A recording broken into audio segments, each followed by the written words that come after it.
some hell and shoot my guns to the end of my time. You can have the booze and go to hell and take the guns, but I know they won't be mine. And I have my doubt that we're coming out. Yes, I have my doubts. And I have my doubt that we're making back up. Yes, I have my doubts. So we're all messed up and out of touch. Let's text someone who's in the other room. So don't wonder why we don't say hi or know anyone. I might as well move to the moon. So maybe I'm wrong. Well, I hope that I'm wrong.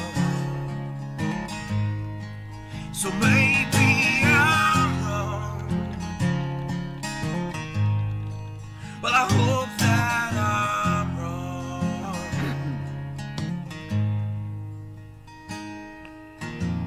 Well, the things I think, well, I lie awake and contemplate tonight. Wearing me out. Well, I lie awake and contemplate tonight. Wearing me out. Well, I lie awake and contemplate tonight. Wearing me out. Okay, sorry about that. I was having an issue getting the right screen to come up. So we should be live now. Oh, I know why there's an echo. Hey, turn the, on your YouTube, turn the audio off on your YouTube. Like, mute your YouTube video.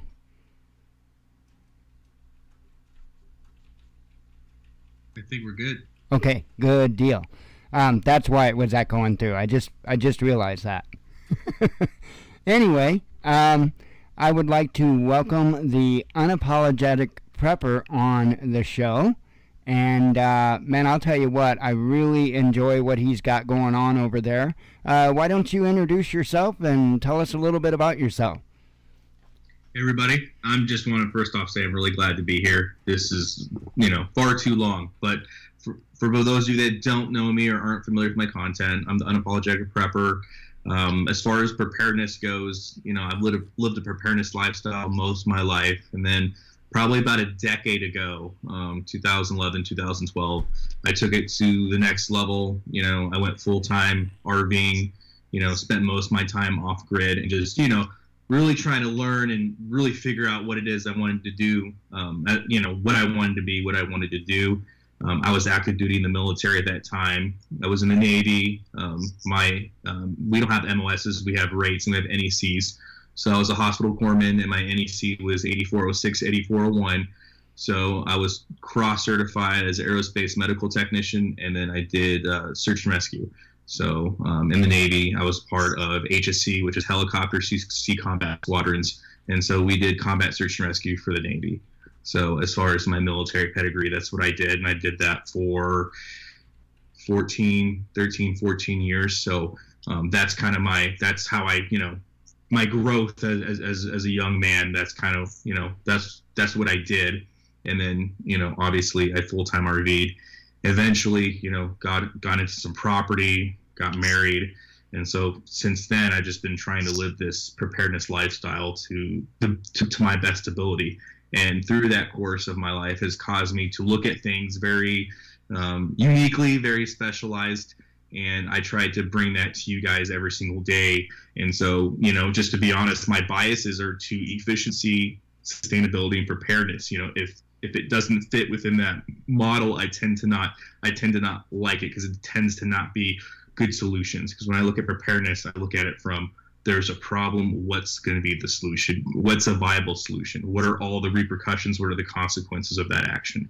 And so that's, so that's kind of what my channel is about. But yeah, I'm just, at this point, I'm just a lowly homesteader trying to bring you guys good content and try to live my life to the best of my ability. So in a nutshell, that's me.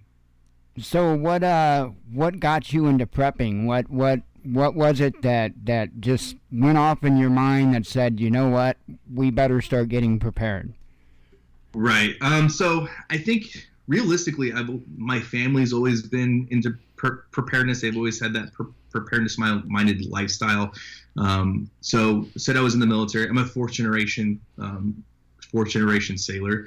So if you look all the way back to my great-grandfather, he was in World War I. He was in the Navy, and then my grandfather, my father, me. So I think from that military background, especially coming back from that kind of lineage, just in looking where we came from, there's always been precedence there. My grandfather was always huge into gardening. I mean, I've never met anybody. I mean, I feel like he has special powers, man, because he can literally touch a plant and it could be dead and it comes back to life. So he's always been huge into permaculture, always been huge into gardening.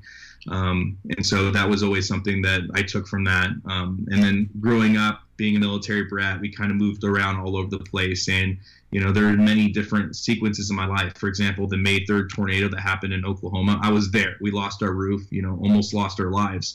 So there have just been lots of circumstances where I can point to why preparedness is important and why it matters, right? Because again, realistically, right, I know a lot of people might be upset about this. When bad catastrophes happen, right, most people survive them, especially in modern day 2021, right? We can point to what happened in Texas. We can point to what happens in Florida every year. There are people that lose their lives. We have a handful of people that lose their lives, but ultimately the majority of the population survives. The biggest difference that we take from it is the traumas and the quality of life, right? What does that mean to you? What does that mean to us? For me, it's huge to be able to say, you know what, no matter the circumstances that I come across, there's going to be a unique solution that not only makes sense, but actually betters me as a person, betters my family as a person, right? I'd rather not look at my wife. I'd rather not look at, children and be like, hey, I can't help you. I can't feed you. I'd rather not be in that situation where ultimately we'll be rescued at some point, you hope. But I'd rather be able to have common sense solutions because I think overall that's what enriches our life. Our life is enriched by our ability to be sustainable, be prepared, and to face the things that come head on, whether they're huge or whether they're something as minuscule as the power went out because a tree, hit a power line. Right, exactly. And you said something that kind of stood out to me there, and you were talking about how when disasters happen, it's inevitable that you're going to have loss of life. And there's something that just it's driving me nuts here locally. As you know, there was a series of tornadoes that recently hit back in December. And we're talking about not the same storm system, but I believe it was the same night, if I'm not mistaken, that the massive Kentucky tornadoes went through. There was actually a tornado that touched down about 25 minutes away from where we are now, and it wiped out an Amazon warehouse, a distribution warehouse building. And it just blows my mind because, like you said, there's going to be loss. You can't get beyond that. And what blows my mind is there's actually a lawsuit right now against Amazon because basically the building didn't withstand an EF3 tornado direct hit. I mean, it kind of blows my mind. But there's a lot to it, and I think when it all comes out, I think it's gonna be found out that there were some employees that were being defiant and didn't go where they were told to go when they were told to go there. Unfortunately, they're no longer with us, and that's just kind of along the lines of preparation. That's why it's so important, because had they listened to the management and gone to the shelter area, the designated shelter area, they would still be alive. And the reason I'm bringing this up, because the same is true with prepping. You know, if we don't have food, if we don't have supplies put back or anything like that, we can only blame ourselves. You know, I mean, we really can't pin that on anybody else. No, I completely agree with you. And let me just, and just for people that aren't familiar with me, I was joking with you earlier about we're gonna shut the internet down.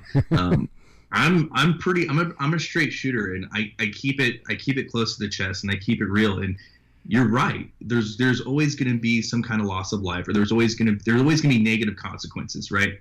And the biggest issue you're going to find with people in preparedness is they don't want to do what's necessary, right? And the argument that you'll get is the same argument you get in any facet, right? When you're talking about somebody saying, hey, you should do this, you should do that. There's always going to be somebody that says, well, not everybody can do that, right? And the truth to that is, you're right. Not everyone can do that. And guess what? Not everyone's going to survive. Right. Not everyone's going to live. Right. Not everybody's going to be okay. So I agree. Not everybody can do that. But if your only argument is not everybody can do it, that's a really shitty reason. I'm sorry. Yeah. It's a really shitty reason to die. Right? Exactly. Because not everybody's going to survive it. So I get it. Yeah, it's a cruel world. Not everybody's going to survive it. So you have an opportunity right now. You should do everything you can to make sure that that's no longer an issue. And I there's no other way to say it. There's no other way to put it. It takes work. Prepping is not hard. It's simple, but it's not easy. Right? Like shooting a gun, right? Shooting a gun is easy. You line up the sights, the back sight, the front sight. You look at sight alignment. You know what's beyond the target. All that stuff. It's easy to say. And in practicality, it's not hard, but it's not easy to do. Right. It's not easy. It's simple, but it's not easy. Preparedness is the same way, and I just wish more people – I wish we could just get past that argument of not everybody can do it and just say, okay, I get what camp you're in, but let's go back to efficiency. Let's go back to preparedness. Well, and kind of to support what you were saying there, me and Jen, we're both disabled. She's got cerebral palsy. She walks with forearm crutches. I've got moderate COPD. So I literally can't run 2 blocks because I can't breathe. And, it would be so easy for me to throw out that excuse. So, well, it's, I can't do it, or it's useless because, we're disabled. We can't do this. We can't do that.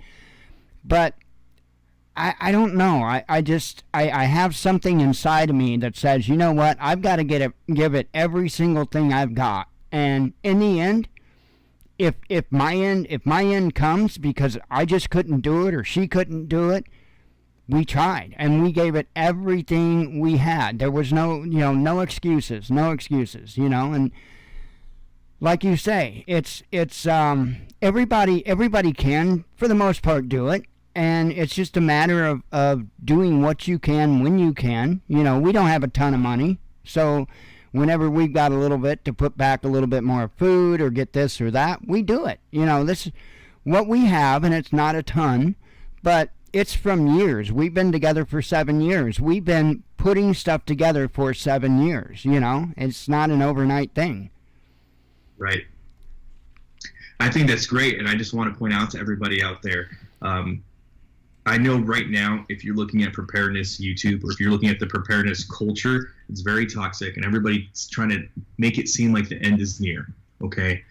The truth of the matter is there's always time to start prepping. There's always time to start, okay? And I think that's the biggest thing is people get so overwhelmed because they go and if I say something that's just correct me if I overstep a boundary, but you're going to look at these bigger preparedness channels and they're going to say, hey, I've been on preparedness. They're going to say, hey, I've been doing this for 5-6 years. Look at my pantry. I have a year's worth of food. I have 2 years worth of food. You have to have this. You have to have that. And it's a toxic monetization culture because the truth of the matter is people have been saying this for years, okay? When I first went on my own as an adult, people were saying, hey, because, I joined the military under Bush Jr. And a lot of people were saying once Obama became president, hey, the end is near. The end of the world is here. They were calling him the Antichrist. I mean, the preparedness community was crazy back then. Kind of similar how it is now, but it was less monetization back then. It was just ideology. But, everybody always talks about the end being near. And guess what? People said back then, hey, if you don't have the land yet, it's over. There's always time. Start go slow. You don't have to spend money when you first start. Like I even have a video on that. There's so many things that you can do to maximize your preparedness and sustainability without even spending a dime, right? So if you're feeling overwhelmed, just don't listen to the naysayers, because I promise you there are equatable solutions without equivocation, and you're going to be okay. It's okay to take a step back and just relax and realize that I'm doing something now. And like what you said about, everybody can do something. Yeah, there's always going to be something that you can do to help maximize your preparedness, and don't, again, don't follow suit with these pseudo preparedness people that just want to be flashy and want to make money off you. So, well, yeah, I have to laugh. Well, I have to laugh because I see some of these channels. They get up there and they want to be flashy. They want to show off their armor. They want to show off their AR-15 and stuff like that. And what cracks me up every time is at least 90% of these channels, you can tell they don't have very much time with that equipment. You can tell because, like, say for instance, their bulletproof jacket, it won't be worn. I mean, it looks like it just came off the Amazon truck. I mean, and I have a love-hate for Bear Independent. I really do. He's somebody that if you want to get good advice as to what type of gear to have and stuff like that, he's the man. He is the man. He has put this stuff through the ringer, And then there's other channels that, like I say, it looks like they just got it that day off the Amazon truck, and it's like, how can you recommend this to somebody when you don't even have any time with it, I agree. I take the Bear Independent route, right? I include a lot of clips of him on my channel because he is allowed, based upon his channel size, to say things that he can say the same things I say, but I get attacked for it. He doesn't, because it's just a subscriber thing, right? He's a little bit more fear porn than I am, and that's I guess that's to be addressed, as it comes. But a little bit too much fear porn for me. But you're right. You can tell that. The reason why I don't talk tactics on my channel, and a lot of people, I had a conversation with somebody yesterday about this. I don't talk tactics on my channel because, coming from my pedigree, my background, even what I do now to this day, it's one of those things where you can't teach hustle. Okay, there's a reason why I don't talk about tactics, because tactics start here. The equipment is irrelevant. Okay, the equipment is irrelevant. You take any person that we look at or we look up to today, whether that be a Chris Kyle, whether that be somebody that operates on the on the Delta level, whether that be tier 1, tier 2, or whether that's just a grunt that has a lot of combat experience, that has that mentality. You can't teach that. Okay, no. I can't teach that to somebody. As somebody who has trained and still does in CQB, taxi. You can't train that hustle. You just can't. You can't do it. They have it or they don't. You take somebody that has that drive. I don't care what you put in their hand or what you don't put in their hand. They have that I'm going to survive mentality. They have that outside of the box mentality. It's, for me, knowing this is pointless to try to put tactical videos up and try to teach people this stuff, because the people that really do believe in that stuff, what do? They're out there doing it, right? Right. I'm not going to sit here on YouTube and waste my time so that people can feel good about themselves, because I know when I go to the range, which I go all the time, I know they're there. When I'm teaching classes, I know those people are there. So I would rather surround myself with people that are already doing the things, And so I think you're right. A lot of people want to buy the gear in order to look cool, or in order to even feel. I think it gives them a sense of comfort. I really do. But people that are truly alphas, people that are really truly good at their trade per se, they don't have confidence in the gear. They have confidence themselves. Right. The gear helps. It's a force multiplier. But if you don't have the mentality, it's pointless. And I think we see it. I think we see it all the time. On YouTube, they do a good job of showing showing when the robber got stopped, right? Oh, the robber got stopped by a guy with a gun. What they don't show you is all the times where somebody did have a weapon, they pulled it, and they got killed with their own weapon, or they got hurt anyway because they had the gear. but they did not have the mentality to stay alive. And there's more people like that than there's people that, actually truly know what they're doing and they truly have that self-preservation mentality. And it's unfortunate, but there are always going to be more victims than there's going to be victors. Right. And I think our crime statistics 100%, give credence and credibility to that statement. That's why we have, that's why we have a police force. That's why we have military. That's why we have first responders. That's why we have firefighters. Because when it comes down to it, and I truly believe this, it all comes down to professionals. The reason why we have professionals is because they do things that people are either unwilling or unable to do themselves. And so there's a reason why you're never going to see, tactical stuff on my channel, because again, if you are and you know who you are, I'll see you on the range, bud, so. Right. Oh, exactly. And I'm the same way. There's multiple reasons why I don't really go too far with tactical stuff on the channel. For one, I don't want anybody to know what I do or don't know. That's probably number one. And secondly, man, the bigger badass that you make yourself appear to be, the bigger target you actually make yourself to be. And so that's why I don't come off that way. I'll come off as the guy that can't do nothing, the guy, when it comes to that aspect of things. And that's not my forte anyway. I always tell people, and there is a level of truth to this, especially with the COPD, but if you're expecting me to be the guy to defend the castle, we're probably in trouble. And it's not because I can't. Well, physically I can't. I gotta keep telling myself that because I'm one of those people that I don't know stop very well, and I will push myself beyond what I can do anymore. And so my forte is actually more in repair, and I pretty much, you put something in front of me, I can fix it. And I'm just one of those people. Whether it's mechanical, electronic, whatever. I've always been somebody that was good at fixing stuff, repairing stuff. Some people call us tinkerers, I guess. But that's a lot of what I do. I keep things working, keep things together and stuff like that. And that's one thing that that is something I try to heavily promote because, along the lines of like what we were talking, you get all these people that's got all this fancy gear, all this fancy equipment, but if it breaks, they have no clue of what to do, and that, I think that is probably going to be the number one downfall of preppers and actually people that are getting prepared because they're not going to know how to fix their gear.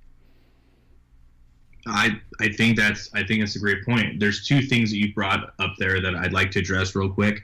The mentality again, I completely agree. So take my wife for example. She has her own tools. She has her own toolbox. She has her own firearms.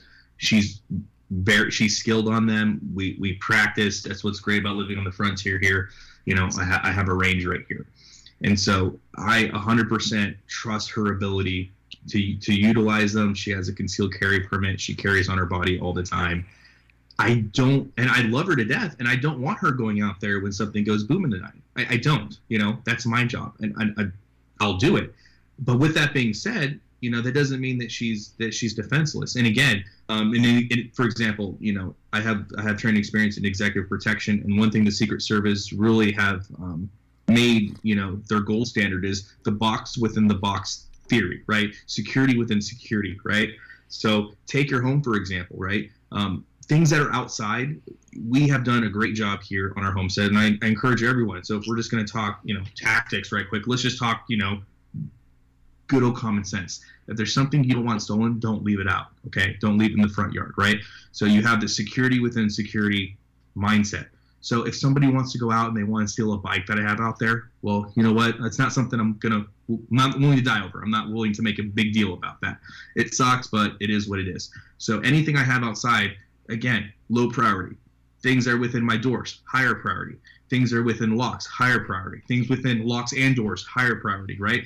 So if that time were to ever come where, my wife is going to face a burglary or a no-joke home intruder, Well, we have a few things set up, right? We have three, for example, we have three Mastiffs, 150 pounds plus each, right?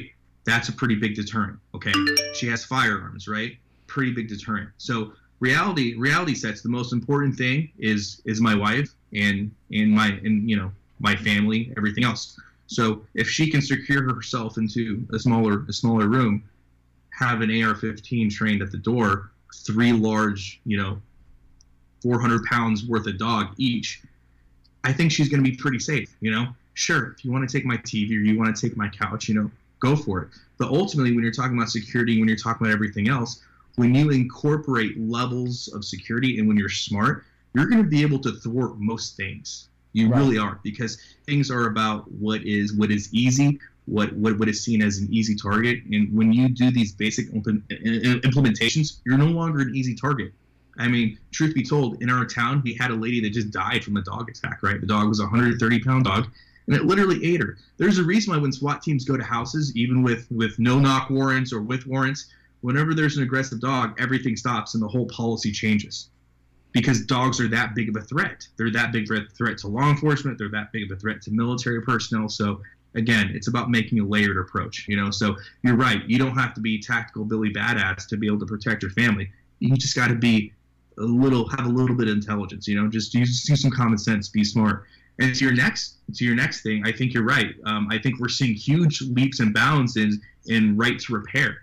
I think that when you're looking at that, I think that's going to be the next forefront. What you're doing currently, that's going to be the next forefront of constitutional rights, because we're starting to see so many companies that are very against right to repair. And the reason why is because we have made such a paradigm with technology that we made it seem like, technology today is what Christianity was and what Catholicism was back in the 1700s. Only somebody of the cloth had the ability or had the knowledge to be able to do this. Technology is the new religion, right? That is the new culture. We were talking about that earlier. That is truly the new culture. And so we're going to have to go through this paradigm like we did in religion, before everyone had the Bible, numerous copies of the Bible. You have these people that say, no, I can do that.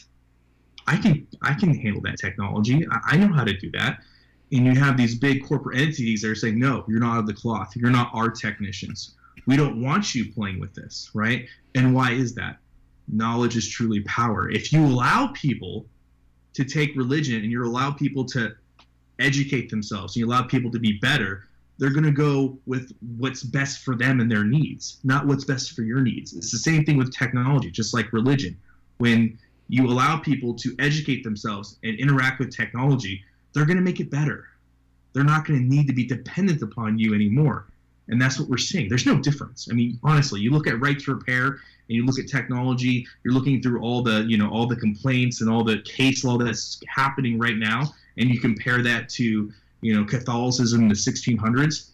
It's the same shit, man. It really is. Oh, I agree. And you bring up right to repair, which is actually a battle right now, because they're doing everything they can, and they have been now for a couple of decades, actually, to close us in so that we can't repair different things. Like, I think they really thought that they were going to throw us completely off course when they say come out with all the electronics in vehicles, all the different computer systems, all the different sensors and servos, and fortunately for me, electricity and electronics was one of my first loves. So when they started introducing that on a large scale and into automotive, that was no sweat for me. But I'll tell you what, there was a whole lot of mechanics that got out of the field because they didn't understand anything about it anymore, and it's slowly starting to come back because we're fighting it. And there's laws, actually, right to repair laws, that are allowing us to still be able to continue to repair things like mobile devices and whatnot. There was a period of time to where you couldn't really repair mobile devices too easily because you couldn't get the parts. And, I want to say, believe it or not, I want to say it was Obama that had actually put some laws in that actually helped us when it come to that, I'm pretty sure it was Obama that did that. So he did a couple of good things. I mean, he did a couple. That was one of them. And he allowed us to unlock phones. I don't know if you're unaware of that, but he was the one behind getting us to where we could, forcing them to allow us to unlock the phones. So all that stuff was a big deal. No, and here's the thing, too, and I don't want to get off on this tangent because I respect the shit out of you, but I know that our preparedness space is extremely conservative for the most part. And trust me, I get it. There's a lot of things there that I respect, but conservatives have really screwed the pooch the last 2 decades. There's no doubt. Agree. And I don't even want to get into that because it's just we talked about that a little bit earlier. You start asking honest questions to conservatives about things, especially social media, right to repair, all this stuff, and it's amazing what people realize the actual Republican Party platform is. So you trust me, I get it. There's presidents that do good things, there's presidents that do bad things, and overall the problem with most people is when they hear somebody say something they don't like, even if it's good advice or even if it's true, they just can't accept it. And so I think that's one of the, I think if I have a strongest trait, that's what it is. That's what I believe it is just taking things for what it is. So I agree with you. I mean, I think you have you have one of the most unique skill sets coming into preparedness currently, because unfortunately all these preppers want to talk about bushcraft and they want to make it seem as if they're ready to go into the woods, but truth be told, I mean, they're not, Right. I watched, not going to mention his name. I actually had a conversation with him very, very recently. And he did a bug out drill where he tried to go from his work to his house. It was 27 miles. He made it 12 miles and had to quit. And this is somebody that, prides themselves on being, hardcore bushcraft, backpacker, country boy, And so it's one of those things where it's like people don't realize how hard this stuff is until they actually have to do it in real life, And so I agree. The space that you're in is the most important because people want these luxury items. People want this, myself included. I live in the frontier. I have a wood stove. I have a lot of bushcrafty elements, and I live a very rugged lifestyle compared to most people. But at the end of the day, look where I'm at. I have a freaking whatever this. I have elliptical in the background of this bike. I have electricity. I have internet. It sucks, but I have it. So having somebody like you that is able to interact with this technology, it's worth its weight in gold. You want food, bud? I'll give you food. You need heat? I'll give you heat. You need protection? I'll give you protection. That's super important. Right. If you can keep just my basic, if you can keep my solar going and you can, if I can find it, it's the thing, like what's one thing there's going to be a lot of, if there's a true Mad Max apocalypse situation, there's going to be a lot of non-running cars. So if I can ground up a bunch of batteries, which I bet your ass I can, and you can make use of that, dude, you're number one, man. Right. I can teach any monkey to hold a rifle. I can teach anybody how to slice the pie and go through a room. I can teach people that. Right. What I can't teach people, because I don't have that skill set, is making my solar array more effective. Am I running it in series? Am I running it in parallel? Well, that depends on that depends on unapologetic prepper. What are you trying to do? What are you trying to run? I don't know. That's a great idea. That's why I'm glad I have you. So Right. Those are all things that are super important, and that skill set is going to be super viable. It's going to be one of the most viable skill sets going forward. And I know a lot of people don't want to admit to that or agree to it, but you're absolutely right. I mean, at the end of the day, I live a more rugged lifestyle than most people. But if I had a guy like you that was nearby, man, you're number one, number two. Right. You really. Right. And I've been, trying to give people a hint. Apparently you live in like a pretty rural area. I live in not so rural. It's not a big city. We're about 9,000 people in this town. And that's pretty small. Yeah, and we're like 30 miles from St. Louis, so it's not, I'm not worried about St. Louis. I'm not worried about people from St. Louis coming this way. I mean, I'm sure at some point that will happen. If, the balloon goes up at some point, yeah, we will have people that come this way from over there. But they're going to have to go through a hell of a lot to get here, and most of them ain't going to make it this far. So no, I agree with you. And if we look at, for example, Cuba if we look at South America, if we look at Venezuela, if we look at where the balloon has actually went up, we don't see a mass exodus to the countryside. No. You know why? Because people simply don't have those fucking skill sets. Right. And I hate to put an F word on it, but it's true. I don't think people realize the culture shock and actual differential of experience that's required to think you're going to go out there and live on your own. It's not a reasonable expectation. Right. It's not. That's why I do what I can, to try to convince people around here, because prepping is just something that is just off a lot of people's radar, especially the more urban areas that you're in. It's just people don't think about it. And so, like, one of the things that I've been trying to convince people in my area to do is just to start putting some food back, and just basically have, a lot of people, they have a week's worth of food in their house, and that's it, and I literally I'm looking for it here. Yeah, I put up a post the other day.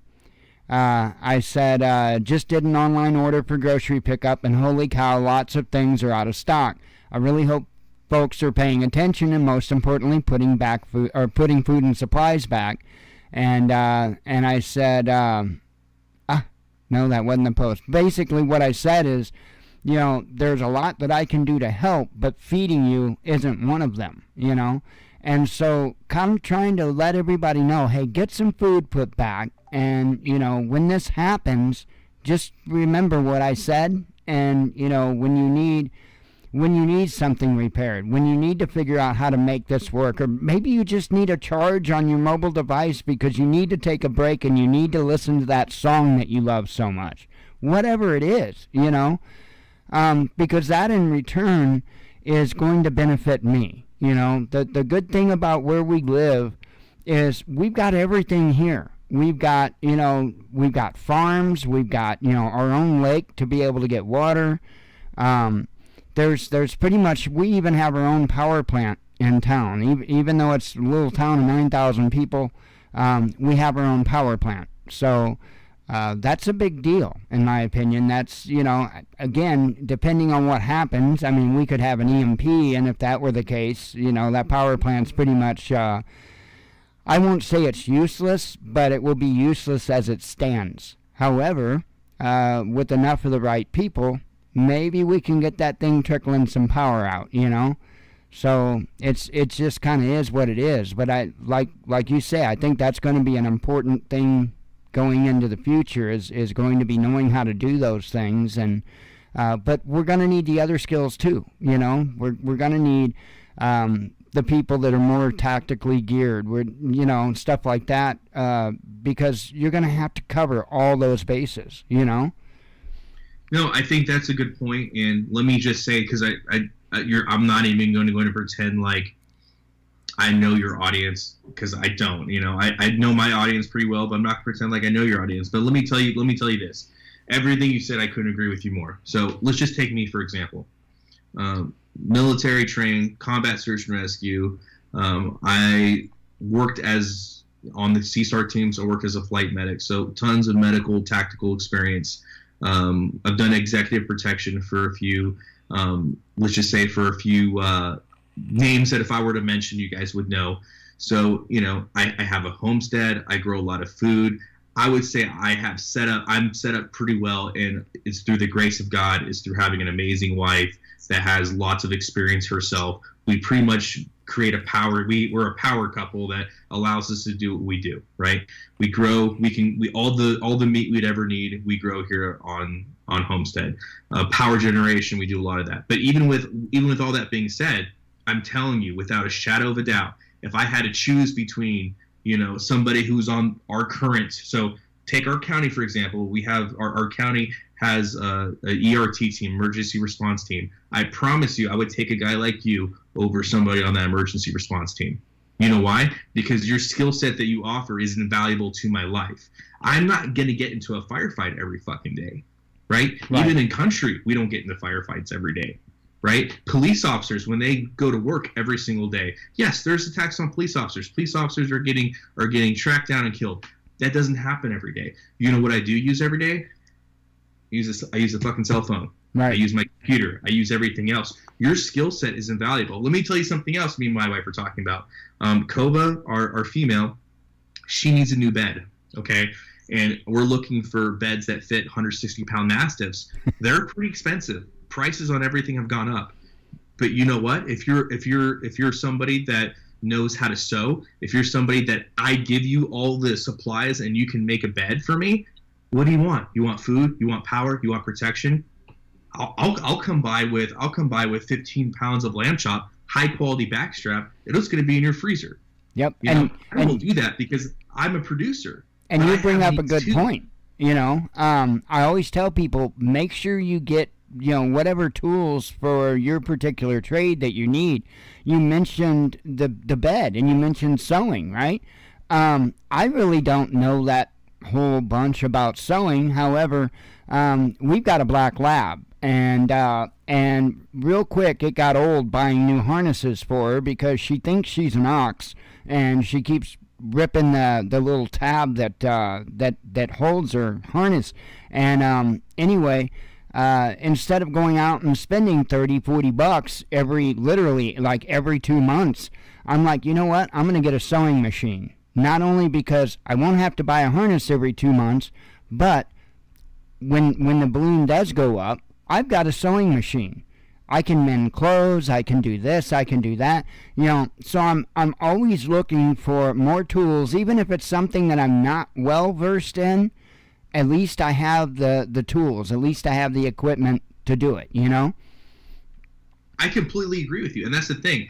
People feel like just because they're not they don't have tactical gear, or they don't, they're in, for example, they have disabilities that would preclude them from running around in a field with cows and sheep.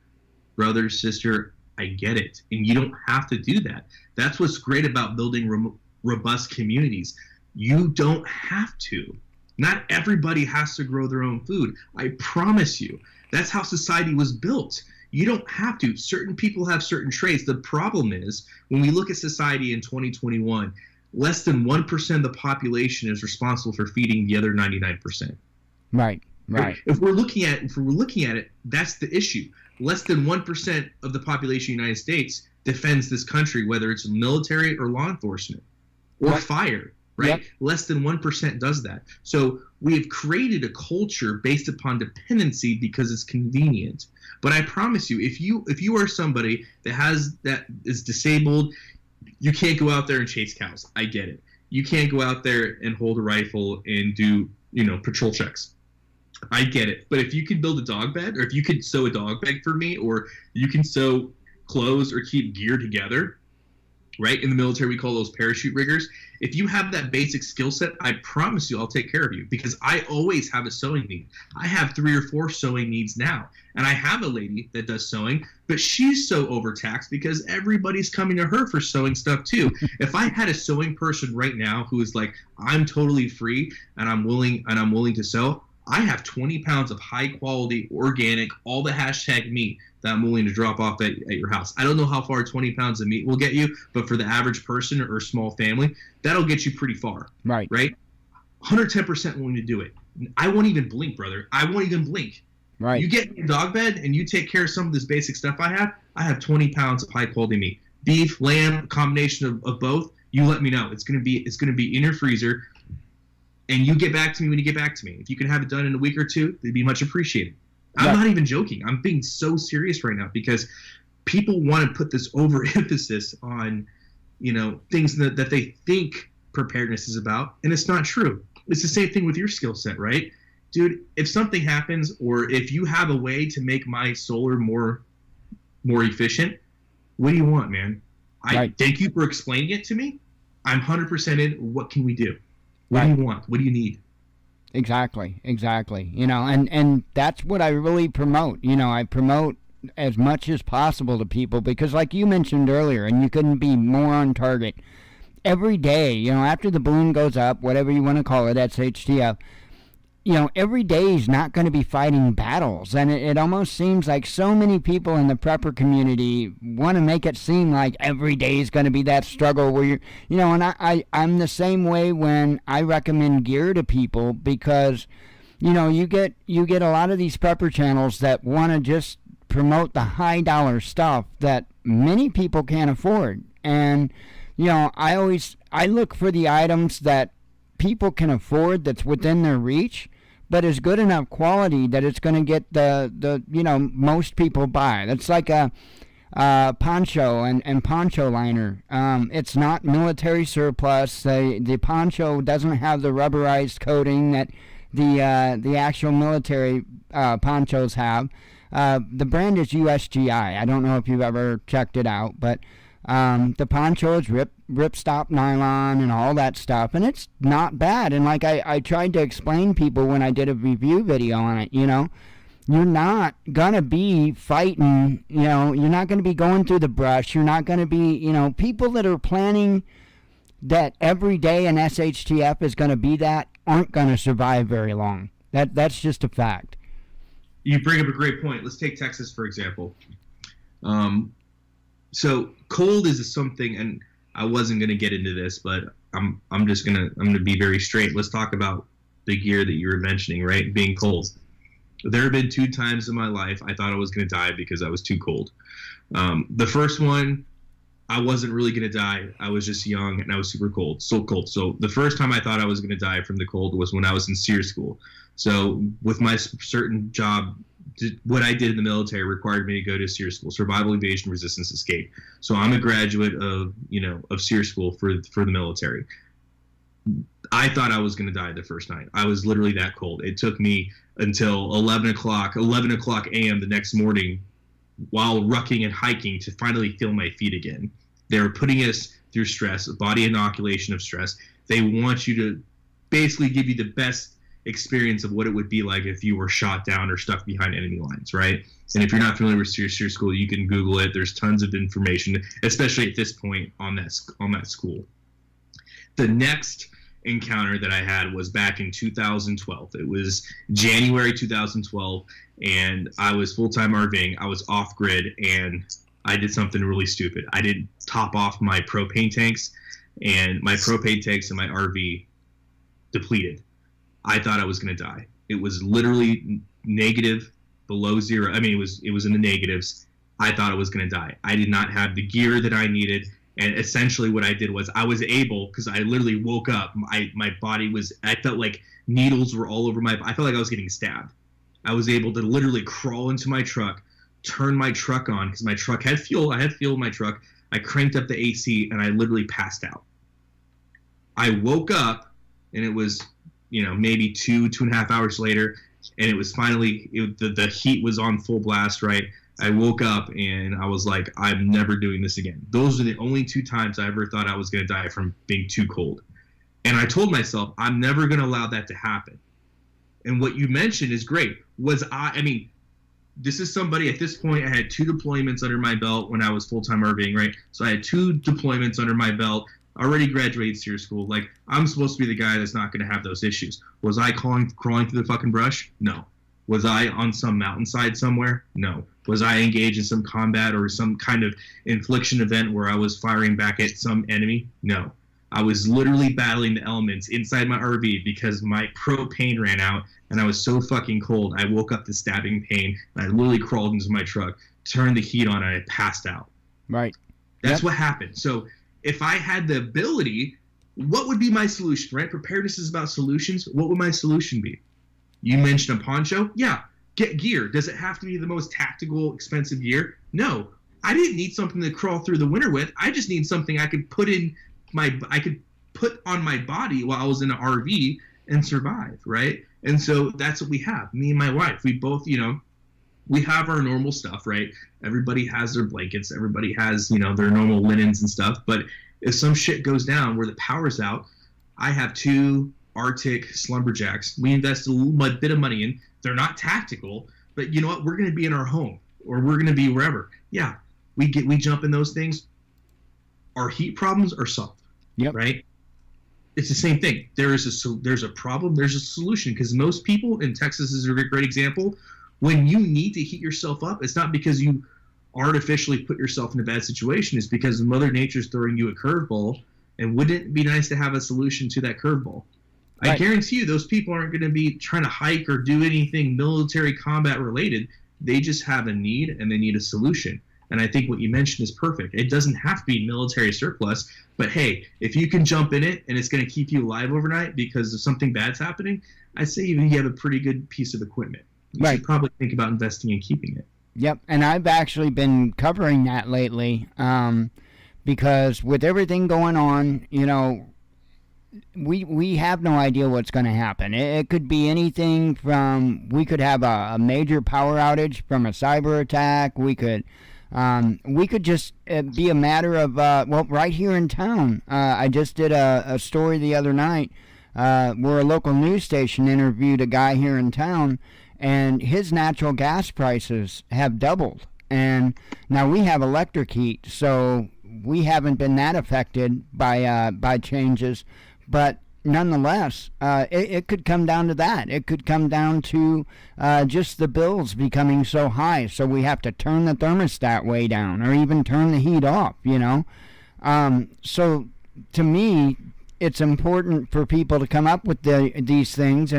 And we got a, I don't know if you've ever seen them, we've got a diesel heater. They call them diesel parking heaters. Yep. And so we got one. We don't have very much fuel for it yet, and I still have to come up with a piece to put in the window that I can run the exhaust out of. But at least we've got the heater. But what I've been doing, videos on the heater, but I make sure that people know that, don't make that your first line of defense. Make sure your first line of defense when it comes to staying warm is having layers, having stuff for layers. You don't have to go out and buy the super expensive sleeping bags. But I gave an example of a $45 sleeping bag that they claim goes to 0 degrees. I don't think I would quite take it that far, but I would say 35 degrees it would be good for. But you mix that up with that cheap poncho liner and a $35 wool blanket, and you're going to survive, and to me, that's the most important thing that I can relay to people is that, you don't have to go out and get all the fancy stuff. Start out with the things that take the least amount, you know what I mean? In other words, layers, if you're layered up to stay warm, to stay alive, that's not costing you any fuel. That's not costing you any electric. And I think if we approach prepping in the same way, same with food, for instance. If you can go out and buy all these food buckets and all this freeze-dried food, that's great, but that stuff is super expensive. You can go buy a 20-pound bag of rice for what? I think $8, something like that, or that's what it used to be anyway. No, you can't live on that alone. But if you keep putting back little things like you can buy canned chicken, canned beef, we've been getting some of that, some of the canned chicken and stuff. Because unfortunately we don't live on a homestead, so what food, we have to store what food that we have. But that's not to say, as I tell people, you're probably not going to be able to prep your way out of a major long-term disaster. You're going to have to become self-sustainable. But the most important thing is that you have enough supplies to get past that hump. And that's what's important, just to make sure you can get past that hump until you can start implementing other things. Like we rent. We're in a small house, but we rent. And, we can't have a garden. I'd love to have a garden. But if something happened, I guarantee you, the landlord, we've got like the most awesome landlord ever. I guarantee you if something were to happen, if some major SHTF would happen, he wouldn't care. He wouldn't care. So we have seeds, and I don't have all the equipment I need. I need to get a hoe, stuff like that. I threw that in there kind of as a joke, but I do need to get more gardening equipment and stuff like that because I just don't have it. But again, having that first line, so to speak, the most basic stuff, I think is what's incredibly important in prepping.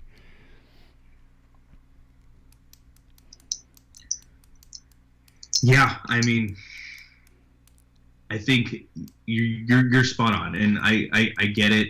as somebody, and if you guys watch my channel, I'm very anti stockpiling and hoarding. And the only reason why I'm not big into stockpiling and hoarding and I don't advocate for it is just because you're right. It's not a long-term solution. It's a very weak Band-Aid. But with that being said, there has to be a transition process, and like I said with you, the biggest thing that I tell people is building strong communities, man, because I guarantee you, if you live near me, man, I want you, everything that you don't eat, I want you to put in a big bucket. I want you to bring it to my house, bring it to my homestead, and I will exchange that bucket of byproducts and food that you cannot eat with high quality fresh eggs, because I'm going to take that bucket, I'm going to immediately give it to my chickens, and I'm going to give you fresh eggs, right? I do that. That's what I do now, so it's one of those things where there are solutions, and it just really comes down to us being willing and being open to look at them. And I get it. Everybody's in a different situation, and that's what we should. What we should be doing right now is preparing ourselves for that transition, because the transition is going to happen. Right. What's happening is unsustainable. Now, I'm not telling you that there's going to be some crazy event that's going to cause that to happen, because I don't believe that. But the transition is going to happen. The transition happens every couple hundred years. We see a transition, like we saw with religion back in the 1600s, like we're seeing with technology now, like we've seen in the past with peak oil and the creation of oil, right? We are going to go through these transitions in life. And I think it's important that we realize that, and we just stay ahead of that power curve, because it's happening. It's happening now. Now, again, I don't fall into the fear porn. I never will. But we all see that transition is happening. It's happening slowly, but it's happening. And wouldn't it be nice to be able to know, you know what? I have built resilient relationships in a resilient community, and all this stuff is going off without a hitch, right? Wouldn't it be great to be able to feed ourselves with our hobbies? And that's what I've done, and that's what I encourage people to do. Everybody has a hobby. Find the way to make that hobby valuable to you. If that hobby can feed you, great. It's not going to pay your mortgage, right? But if you have a hobby that can feed you, or it can put a dent in your grocery bill, why not at least experiment with it, right? Why not at least put it out there? And I'm encouraging everybody right now. Think about what options you have, and really think about making that transition, or see what a transition would look like to you. Well, you mentioned earlier before the show, you were talking about the supply chain issues and how you have a different viewpoint on the supply chain issues, and I'm gonna let you get into that, but I do want to add to it that another societal change, which is what you were saying you view this as a societal change. Another societal change is we're going to see the end of the throwaway society, that the society to where people just buy stuff, it breaks, they just throw it away and go buy a new one. I think we're going to see the end of that as well. Now go ahead, what you were telling me about the supply chains. All right, so I gotta take a quick break. I just want to get my head right, because I want to articulate this firmly, because I know that people are going to misconstrue. So just give me a quick break. Let me just get some air real quick, and I'm going to just break down very, very quickly the culture. I see this as a culture shift, so I'm going to take a quick break, but I'll be right back if that's okay. Can I get like 45 seconds? Yeah, that's not a problem at all. Thank you, sir. No problem. So this just came up kind of short notice to have him on today, and this is something that I would like to get back into doing. I would like to start having more guests and getting back into this. I am not a social person, so for me to reach out to find guests to bring on the show, that's not real likely to happen. But it is something that I do want to get back to doing. I do want to start having more guests. I do want to start getting specialized in certain areas, because, we're all limited in what we know, what our abilities are, and stuff like that. And I certainly don't know everything. There's a lot of fields that I don't know. As an example, I'm sure he knows medical 1,000 times better than I do. I really don't know that much about it. Oh, I can put a Band-Aid on. I know how to put on a tourniquet. I know how to do things like that. But my medical skills are completely limited. And, as I was telling him and you all earlier, having those tools is important nonetheless, just because I don't know medical. We've got I think it's an M17 medical kit in there. It's not the biggest, it's not the best or anything like that, but it does give me some tools to work with. So even if I don't know how to do it myself, then, maybe a neighbor works in nursing, or, maybe another neighbor might be a doctor, and they may not have the tools on hand. But, it's important to have those tools. And I want to start bringing on more people that are more specialized for those things. So, okay, go ahead. Yeah, I'm doing a video on this, so grab some quick notes. Oh, okay. So I think when we're talking about, let me shut this door real quick. So I think it's when we're talking about what's going on currently, okay, I think it's really important that we understand culture, okay? And so, for example, the first grocery store that was ever opened was opened in South Tennessee. It was called Piggly Wiggly in 1916, okay? So in 1916 was the first time mankind in the United States of America ever had any resemblance of a grocery store. And it wasn't even really a grocery store. It was a place where people could go and get certain meat products, right? Like what we would commonly think of as, you would go to get eggs or some kind of like products, like a butcher shop or something. That was the first one that was commercialized. 1916, Piggly Wiggly's, look it up. It's an amazing transition because grocery stores did not become really a common thing in big cities until the 40s, right? The 30s and 40s. And so mankind has always been one of an agricultural-minded world, agricultural-minded society. And as we push to 2021, I find it very unique that we're looking and we're saying food shortage. We're saying all these things because we go to Walmart. Like Southern Prepper One has put a lot of videos out about it. I've watched the guy, met the guy. I was stationed in North Carolina. He lives in South Carolina, and he did a lot of there was a lot of prepper meetups, and he's done those historically, a lot of prepper shows. So I've been able to at least meet him. Great guy, very charismatic. But as of recently, I'm seeing all these big channels talking about food shortage this, food shortage that. Everybody's recording inside, Walmarts and stuff, and it shows you where we're at as far as culture goes. Because let me say this to your audience, and I'm looking at the comment section. I'm imploring people to correct me, but if I were to tell you the schools are closed, therefore we have a shortage of education, would anybody buy that? If I told you that the churches were closed, therefore we have a shortage of Christianity, would any of your viewers buy that, right? Would anybody buy the fact that we can only get Christianity through the churches, or we can only get education through schools? Would anybody buy that? Would anybody take me seriously if I said that? I wouldn't, but I'm an odd duck, though. Right?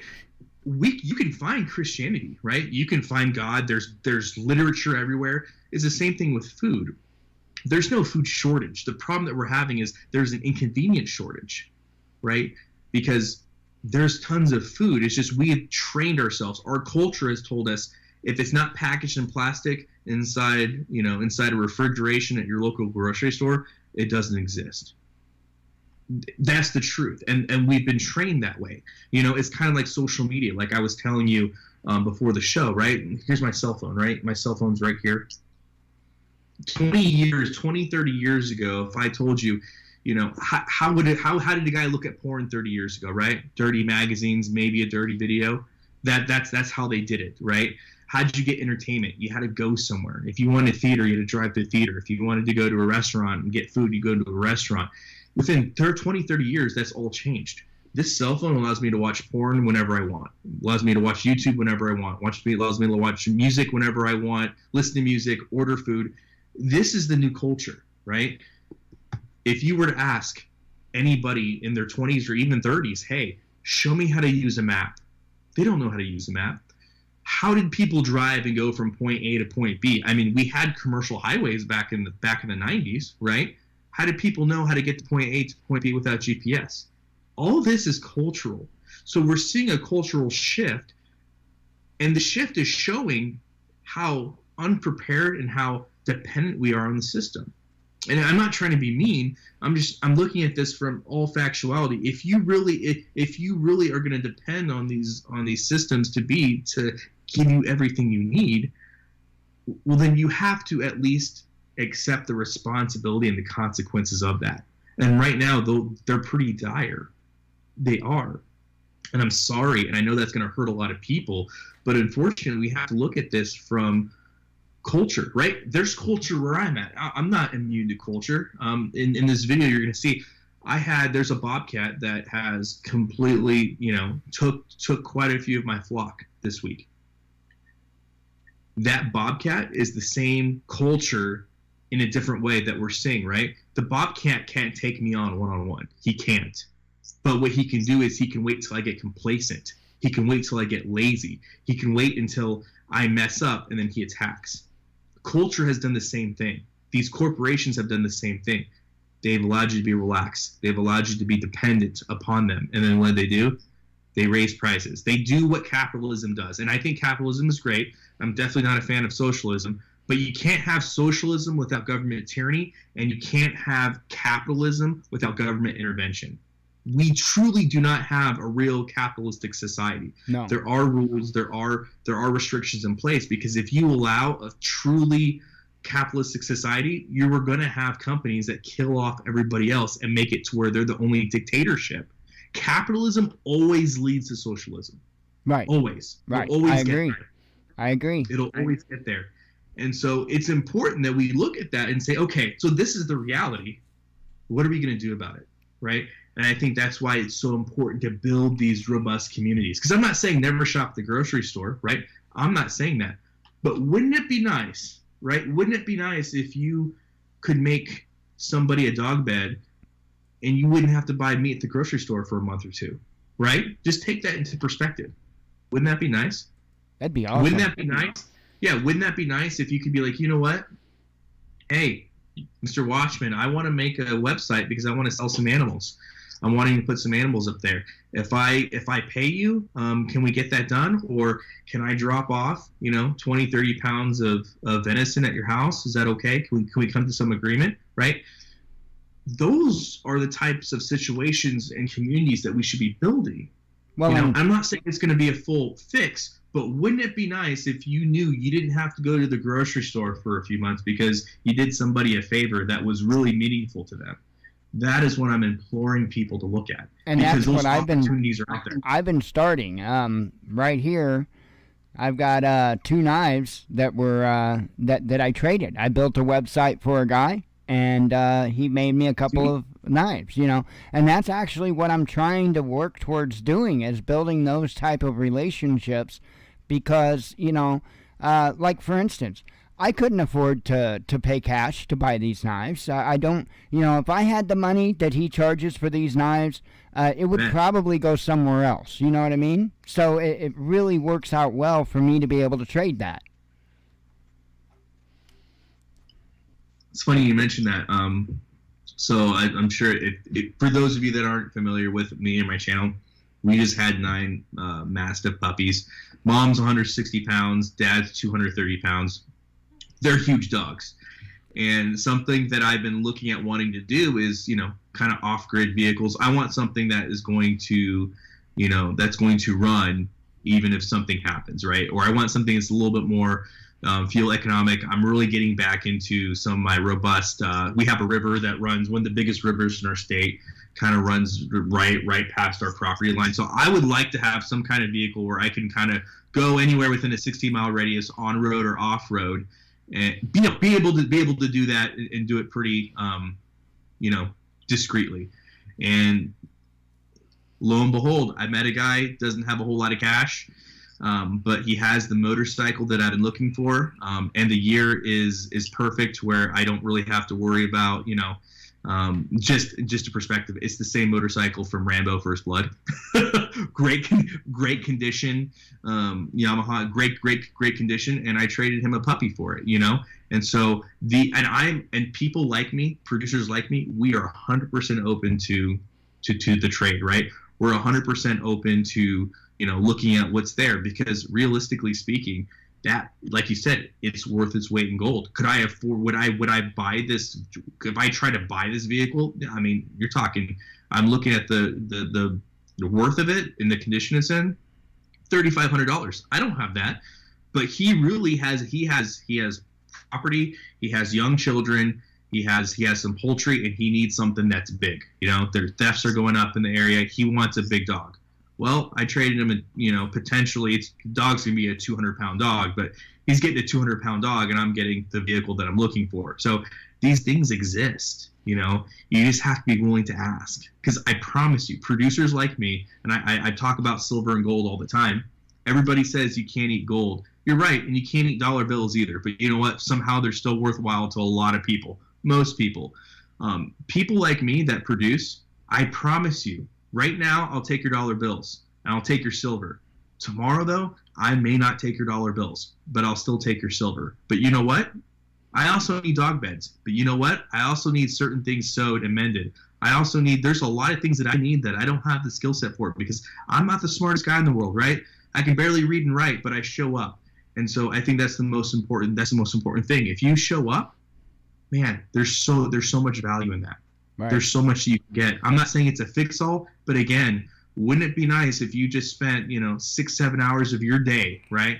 If you spent 6 or 7 hours of your day, you made a dog bed for somebody, and now you don't have to buy steak for 2 months. Just throwing it out there. Yeah. That's exactly it. And that's kind of how I'm trying to gear myself towards now. Because like you say, I think there's a societal change going on now. I think it will continue to go. And as long as nothing major happens, there's going to be this slow transition.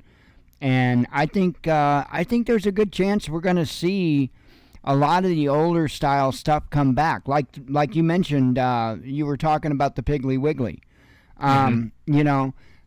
We used to have a meat market here in town. In fact, I think there was more than one. But because of the big box stores and all that stuff, we do have a Walmart here in town. We do have a Ruler's Foods, which is owned by Kroger. Because of those, that meat market became obsolete and eventually went out of business. We do still have another meat market here in town. But to be honest, the only thing that really keeps that going, in my opinion, is probably hunting. Because they do process deer and stuff like that. So I think that's a large reason why it's still in business. And but I think we're going to start getting back towards that. I think we're going to make a move back towards that because I don't think that these big, say Walmart, say Amazon, stuff like that, I really don't think that that's going to be sustainable. I really don't. It's not. And we're seeing it's not sustainable now. People want to conflate that to there's a food crisis. There's not. Like I said, like I was telling you before the show, and it's just that people haven't hit that part of the algorithm yet. But there are tons of local food suppliers that are opening up around the country. I guarantee you, anywhere that you're at in the country, there is some small town local food producer that is popping up, right? These homes, these small farms, everybody's trying to get into hobby farming right now. It's huge. I mean, we saw it with the Butcher Box, right? Subscription-based meat, and now that's even starting to go away. There are all these new co-ops that are opening up all over the place. And I'm telling you, living in 2022, it has not been easier to find food. The technology for food, it's all amazing, right? There are so many solutions, but the problem is we're in this archaic thinking that food only comes from grocery stores. And again, that's fine. And for most people, that's how it is currently. And I get that. But I promise you, if you can just open your mind a little bit to some opportunities, and if you're willing to put yourself out there just a little bit, I promise you the amount of headway you will make is amazing. Like I tell you, people literally come by my house, my homestead, These are friends and family, and they will have a 5-gallon bucket full of just, salad clippings or stuff from food, whatever. Like, they just fill it up, especially after the holidays. They'll bring that over to my house. I give it to my I have a huge flock, 20 plus chickens, 20 plus ducks. I throw it out there to a man, and then I'm like, here you go. Here's 2 dozen eggs, or here's a dozen eggs, depending on what they bring. How great is that? You being able to take your trash, and I give you fresh eggs for it. And I did a video on it. It's great. I break down how much food it costs to make an egg. But if you could take your byproducts that you can't eat, that you're going to throw away anyway, and you can get a week's worth of eggs out of it, sounds like a pretty good deal to me, right? And there are lots of people that do this. I'm not the only one. Trust me. I would love to take credit for it, right? I would love to come here and take credit for all this stuff. This is all stuff that I've learned from other people. All I'm trying to do is share the information that great men and women before me have presented to me, and just trying my best to get it on a bigger platform. But there's so many options for people out there. And, I think it's something, and I encourage people to at least entertain the idea that this is a possibility, because I know I'm not the only ones. Yeah, I watched that video. I thought, man, that is, because that's something that I honestly never really did think of. Now, where I live, like I say, our town's about 9,000 people, but you can't go any direction out of town without running into farm fields. And so there's, farmers of all types, whether it's, pork producers, beef producers, regular agricultural farmers. I mean, that's all around. And that's one of the reasons why I'm content. I'm very content with being here because, like I was saying earlier, we have all the ingredients here that we need to have a sustainable community. And I think that's extremely important. And like you say, I don't think we're going to reach a point in this country to where, as long as people aren't in the big cities, I think there's a fairly good chance that people are going to make it through and they're going to be just fine.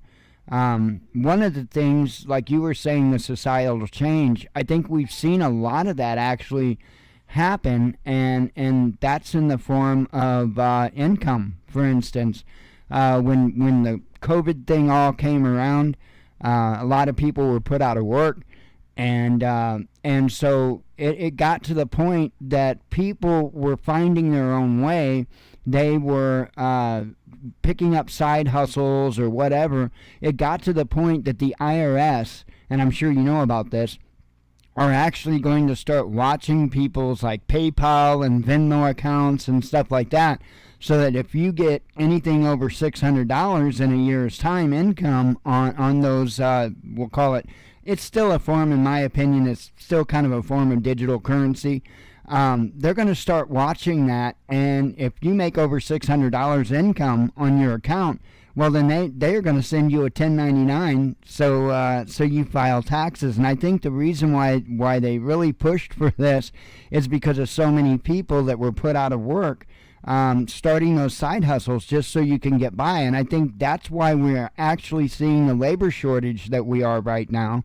It isn't because the money's gone. People aren't getting the huge unemployment checks anymore. We haven't gotten any more stimuluses, so people are surviving somehow, and I think that's part of that societal change that you talk about. People are learning how to make income on their own, and I think that's going to continue to grow. I agree, and so much of it is, as a society, Western norms, right? This is something that's very unique to the U.S., very unique to first world nations, especially Britain, the EU as well. We see you open your pay, your labor is rewarded with money. That money's put into a digital account, and that account has a money value, and that money value you look at is how I make it through the month, right? So food, entertainment, clothing, gasoline, everything is put through that lens of how much money you have. And in other places, especially in the minority communities, we see this we see this hugely played out. That's not the case, right? Yeah, that money may go towards things for the man, right? The government, your rent, tax, insurance, stuff like that. but that's not how it's seen. There are ways to generate income, and there are ways to generate things for yourself. Like I said, if you're able to take care of your meat costs for a couple months, that's huge. And in a lot of other societies, that's how we see this. That's how we see this played out. And, I know the government is starting to close down on this. A lot of people don't realize this. I haven't done a video on this yet because I'm trying to figure out how to, for those of us in agriculture, we already know what's going on. I'm trying to figure out a way to put this out for the general public, because I think most people just aren't in the situation that they just don't care, and that's fine. But for example, for livestock, my livestock now are more registered than my firearms because of this new tracing requirement made from COVID. A lot of people don't realize this, but for example, sheep in the United States of America, that they require two different numbers. So there's two different lines of accounting for sheep, even if you have a huge or small operation. Now, you don't have to. This difference between subsistence and business, but it's one of those things where if a federal agent were to walk up and see that you have sheep, they can come up to you and say, hey, I want to see this tag and I want to see this flock number. If you can't produce that, guess what you just did? You committed a felony. Here's a $5,000 ticket and here's imprisonment, So this administration is putting a lot of different things that are gonna, and the likelihood of that happening is bar to none, right? Virtually never gonna happen, but the fact they have the power to do it is the real selling point. Does that make sense? So it's realizing that, these things are happening, but with that being said, there are solutions, and there are things that we can do, and there are things that we should do. But ultimately, I'd have to agree with you wholeheartedly. There is a bunch of nuance to this. And again, it's like what you were saying way earlier with getting a sewing machine. I was kind of in a similar situation. I don't know how to sew. I have a horrible skill set in that way. I am not good at artistic things whatsoever. I'm kind of a caveman. But one thing the military did teach me is I'm pretty good with paracord. So I was able to make some collars and make some leashes out of paracord because, I'm a big dummy. But I had to adapt and overcome, And again, if I have a sewing lady now, but she's so overwhelmed with projects. If I had another sewing person, man, you could right now in my area, you could make your own price. So what do you want? Tell me. If you know how to sew, you know how to make clothes, just basic stuff. If you know how to put something together for, and I've supplied the materials, but you're willing to stuff this bed and sew it together, make it strong, what do you want? What's your price tag? Because I don't want to go to Costco and spend $300. I don't want to go to Petco and spend $300. Like, what's your price? Just tell me, And that's where we're at. And I think once people realize that this is the ability that they have, and this is the world we live in, is like you said, right to repair. That's going to be on all things, whether that's electronics or not. I think that's huge because again, I'm totally in the predicament. And again, this comes with the cultural thing. For those of you guys that know, I didn't grow up in the United States of America at the beginning of my life. I didn't. So a lot of these Western norms, a lot of these, what's that phrase? Keeping up with the Smiths or the Joneses, whatever. That's something that's just never been applicable in my life. And so, again, I don't care what other people think. I don't need the validation of other people. But if I have a need and you can repair it or you can meet that need, let's have a conversation. Please, let's have a conversation. I'm a reasonable person. What can we do to help each other out? And I think that type of relationship is the most important thing in preparedness right now that we need to be getting at.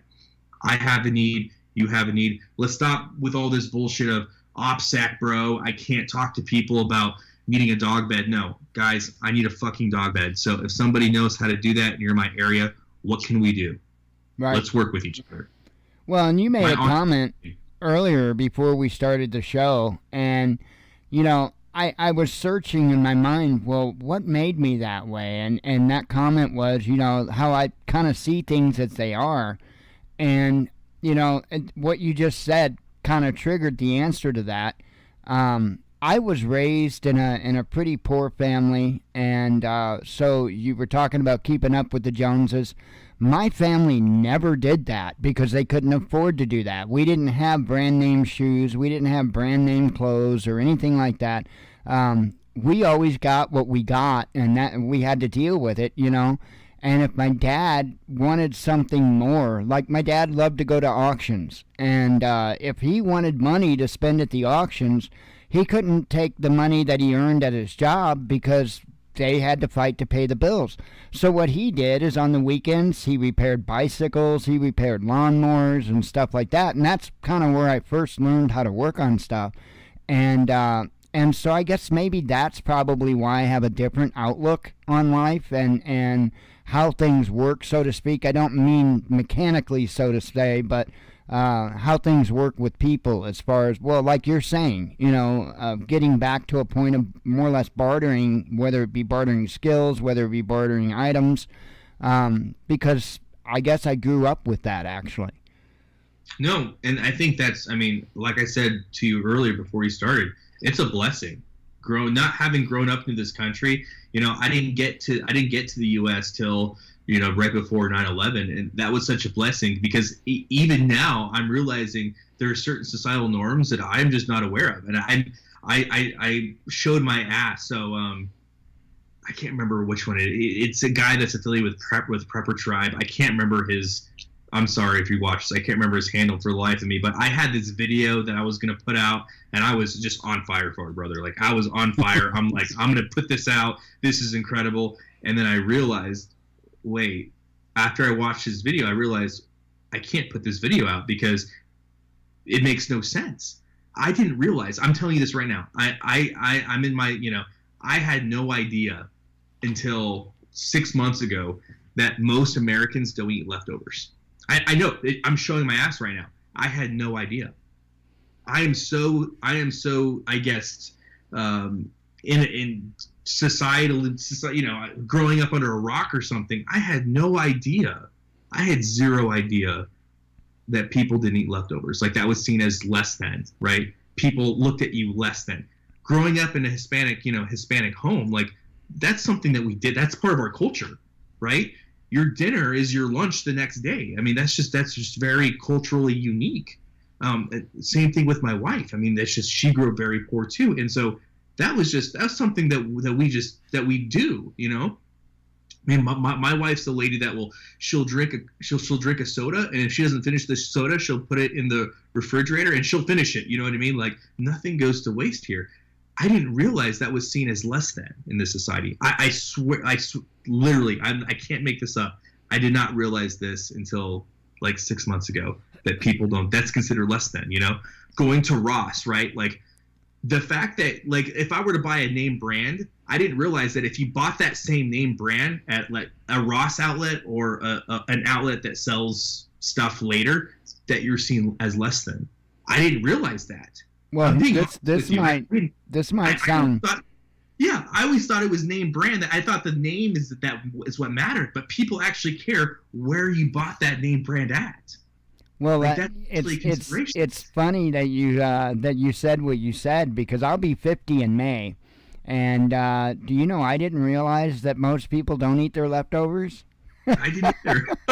And so it just shows you the cultural shift. And again, if that's where we're at in society, and that's the thing I realized, that when I'm talking to most people that are in the preparedness community, the reason why I have a hard time reaching them is because we really come from two different worlds, right? We're looking at preparedness from two different aspects, and the provocation of that is it's a conversation for another time, but yeah, it's something that I can be honest with my biases. I had no idea. And so I have to realize that most people I talk to, there is going to be a learning curve, because I'm already at this level of efficiency, preparedness. I don't care what you think. This is what's happening now. And I realize most people are not there. I realize that most people, they have to keep up appearances, right? That's super important.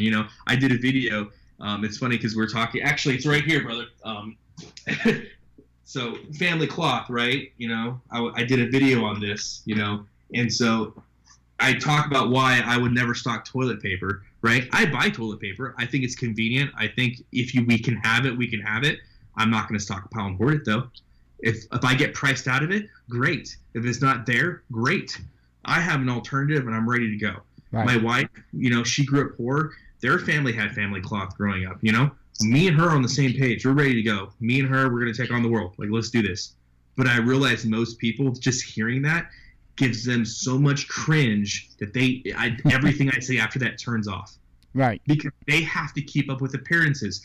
They have to have the nice car. They have to have the pretend happy family. They have to have all this stuff. And preparedness is one of those secret hush things that we keep behind closed doors because they don't want people to think they're crazy. And that's how most people see preparedness. Right. I can't relate to that person. Me and you have nothing in common because what I do works.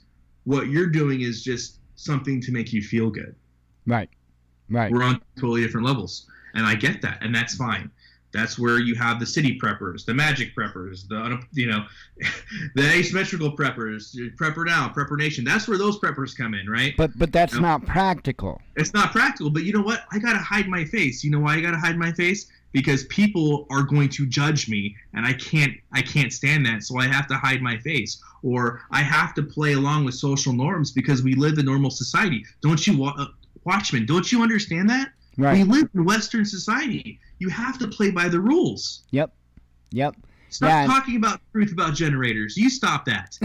I have an affiliate link I have to manage, okay? Yeah. They hate it. They hate it.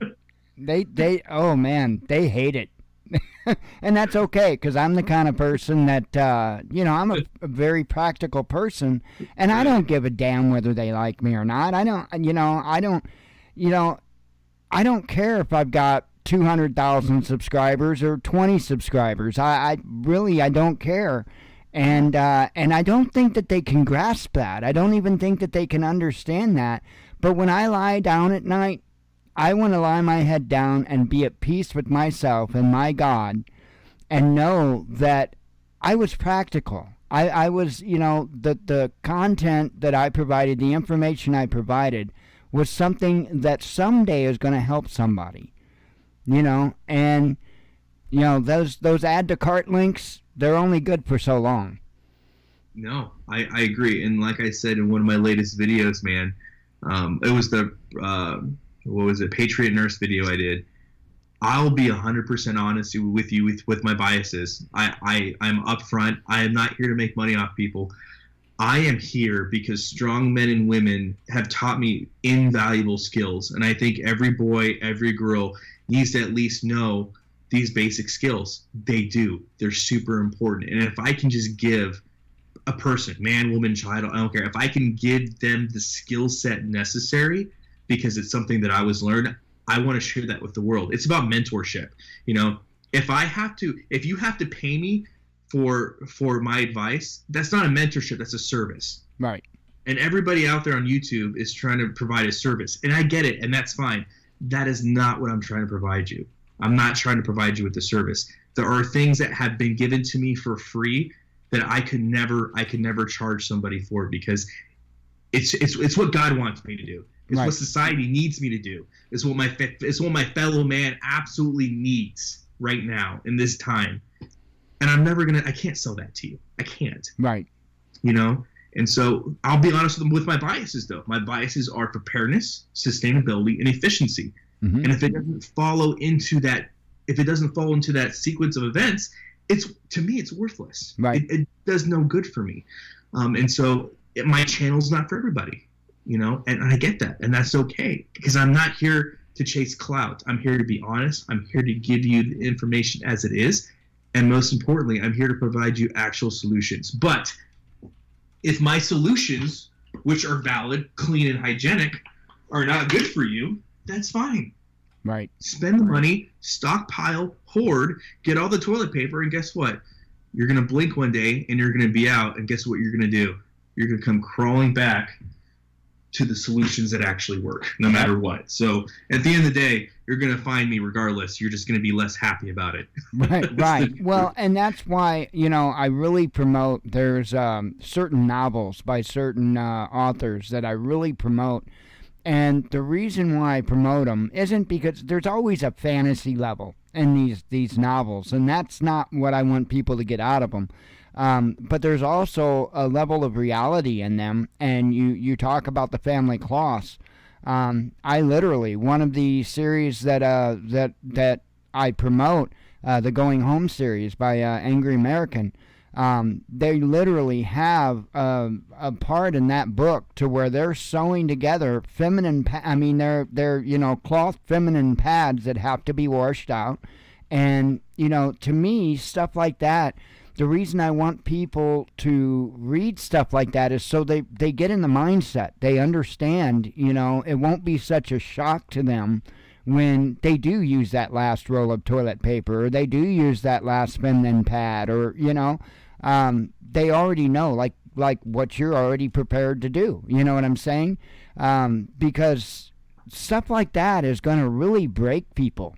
I really do think stuff like that's going to break people. And let's talk about the technology aspect of it that I didn't mention. In that video, the quickest 30-second synopsis I can, I have a bidet, right? The bidet is going to take care of most of the stuff, but I need something to take care of the final. The bidet is going to get me 80%. I need something to take me the next 20%. That's technology, because we're never going back. I mean, unless something horribly goes wrong, we're not going back to the 1300s. We're going back to the 1900s, right? We're going back to the 1800s. And so it's one of those things where, if I get priced out, which is most likely to happen, right? The most likely scenario for toilet paper is I get priced out of it, If I get priced out of it, I'm not going to sweat, right? Why have stress? There's no reason for the stress. Okay, I got priced out of something. This is what we're going to do, right? Oh, there's a legit shortage. I can't do it. Fine. I go to something temporarily. And guess what? When that product comes back on the shelf, which it will, I'll go back to buying it if I'm not priced out, right? It's a convenience thing. But my ability to not let societal norms dictate my happiness is true freedom.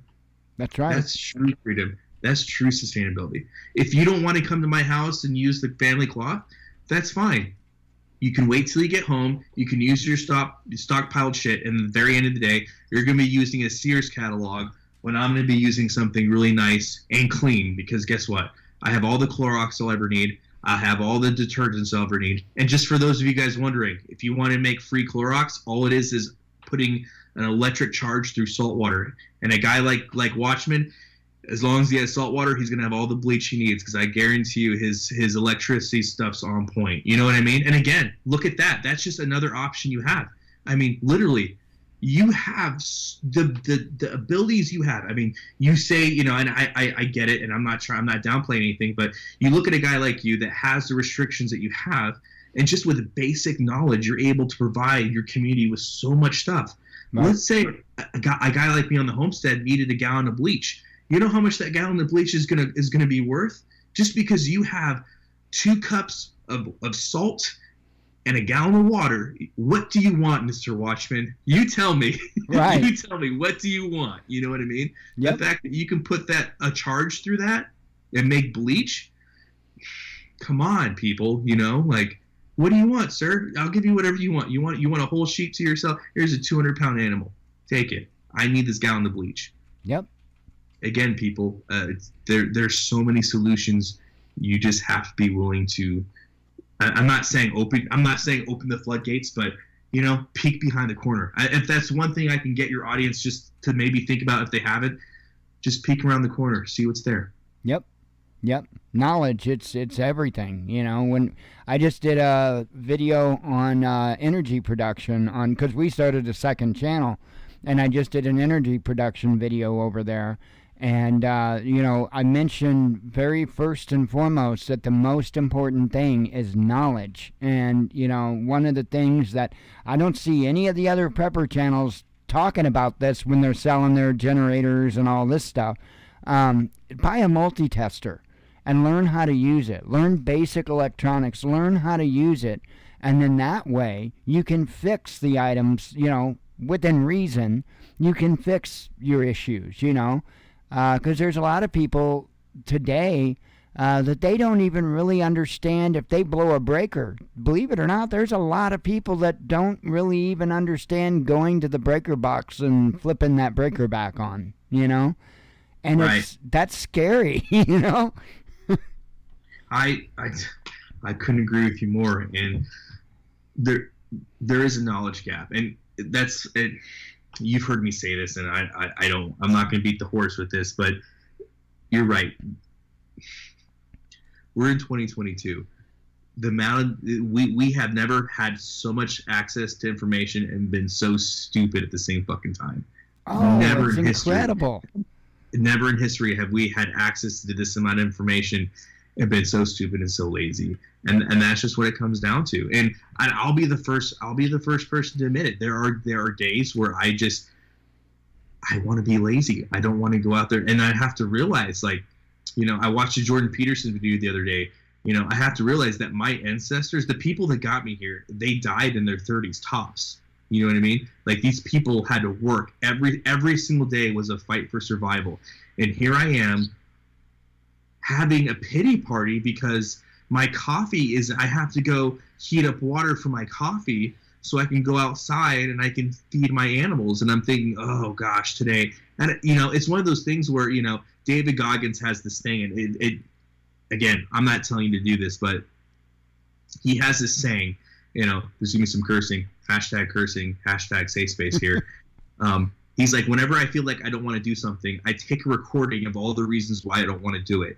And the reason why I do it is because I want to replay it so I can hear how much of a bitch I'm being, like, that's what it is. Like, literally there are days, and I'll be honest with you, it's like, it's 20, 30 degrees outside. I don't really want to go outside right now because it's cold and it's dark. And then I have to realize, like, this is the lifestyle you want. Like, you're doing this because this is what's right. This is what's needed, and all the little, and I have to look back, like, your ancestors literally did not even have a house. They didn't have coffee. Like, you literally, it's like unapologetic. You literally are heating up coffee. You're going out there with a fucking thermos, my dude. Stop fucking bitching. Go out there, feed your animals, get it done. You're going out there with a fucking thermos. Yep. You know what I mean? Like, go fuck yourself. Like, and I have to realize that that's me being lazy. That's laziness creeping in. That's the demon on my shoulder here telling me, it's so much easier if you just go to the grocery store and you never have to do this again.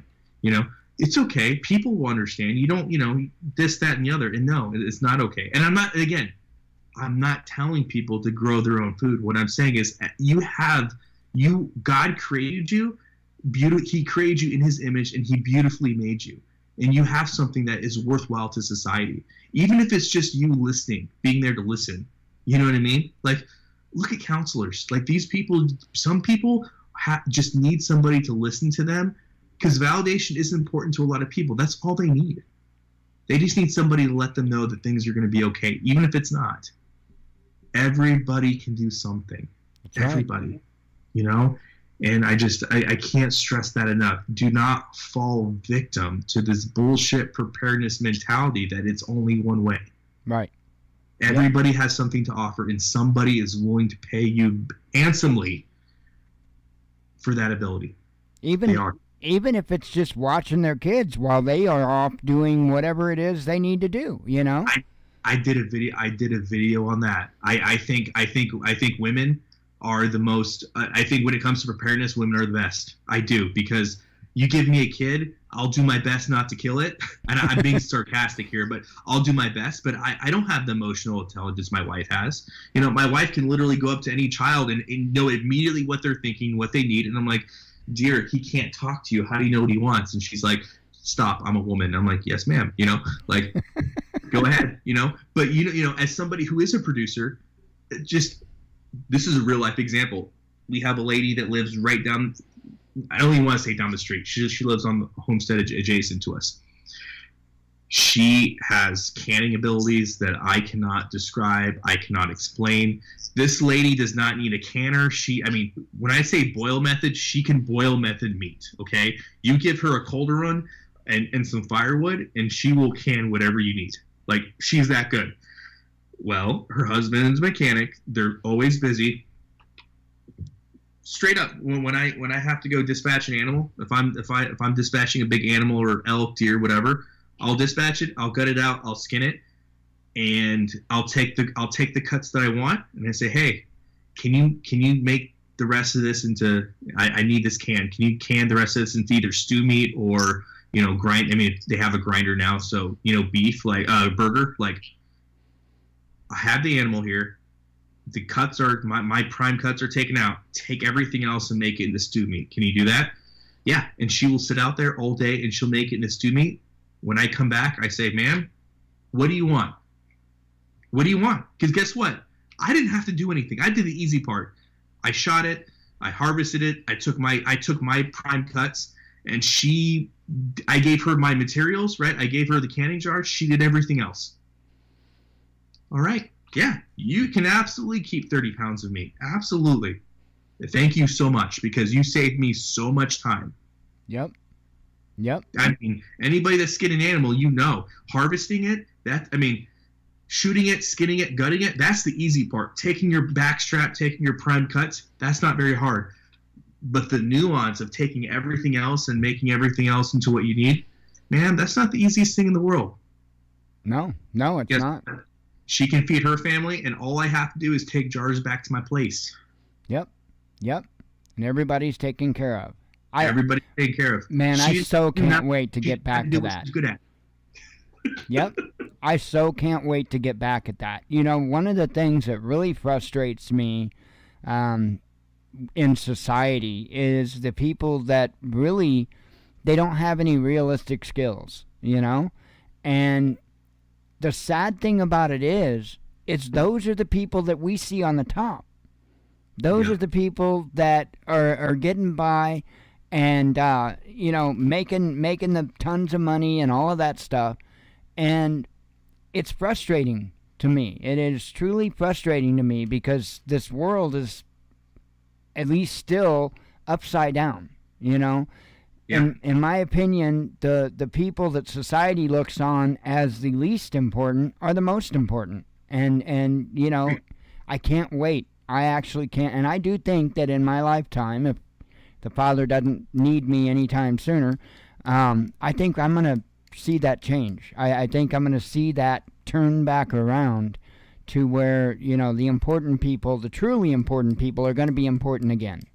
I agree. And again, it goes down to, for me, it goes down to know what I'm good at, right?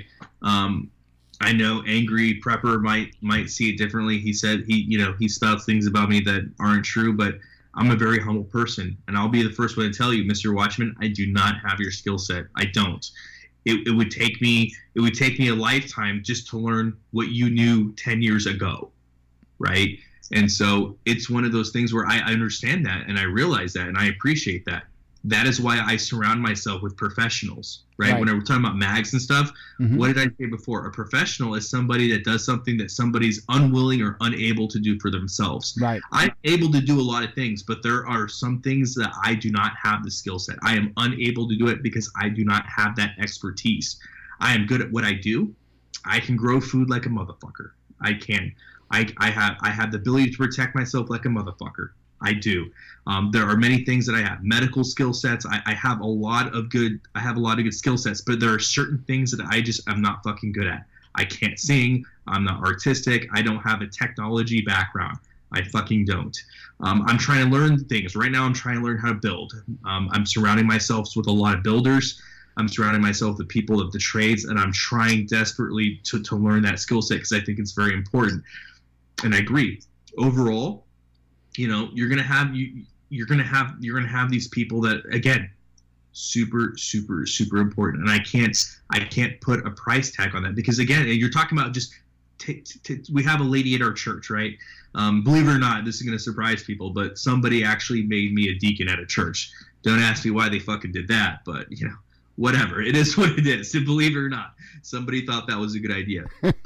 And what I like about our church is, we are very needs orientated. We meet people's needs, right? If there's a single mom who's dry or broke in our church, right? The deacon body, the elders will send a deacon body there, right? Deacons will show up. We will fix that need. I don't know how to fix it, but you know what? I can fucking carry some shit, And there are a lot of times where the only use that I have is the fact that I have a fucking strong back and I can move some shit out of the way. And I take that on with humility and with honor, because if that's what the Lord needs me to do, that's what God needs me to do, that's what I'll do. There's no job beneath me, right? And so when you look at this from a service aspect, it's one of those things where You know what a woman like that is great for? She's in the church. She's a godly woman. Yes, she's in a predicament. But you know what? She has a lot of worth. Because for me to trust you to come into my home and be around my family, that's important. Mm-hmm. That means a lot. Because not everybody has that. That's not something that you're owed. Right. But you can be around my wife. You can be around my parents, my children. If I trust you with that, you know how much of a force multiplier that is? We all know kids are a lot, So if you have a woman who has no real skill sets, but she's a homemaker, you know how important that is going to be in a real life shit hits the fan moment? Right. If there is a time where shit hits the fan, that's one person I need to find immediately. Who is a woman that I trust to be around my family just to maintain the home? Clothes, food, take care of my kids. Just take care of those 3 things. If you can take care of those 3 things, I will protect you with my life. I will feed you until your heart's content, and I will make sure you always have your needs met. But I need you to take care of these things. Right. Simple as that. You don't have to leave the house. You don't have to touch a gun. You just take care of my kids. Make sure my house is maintained. Make sure that the food that I provide is cooked. If you can do that, I'm willing to risk my life for that. Yeah. Who wouldn't, right? Right. And so everybody, that's worth to me more than a guy with a fucking rifle. I don't need a hothead with a rifle.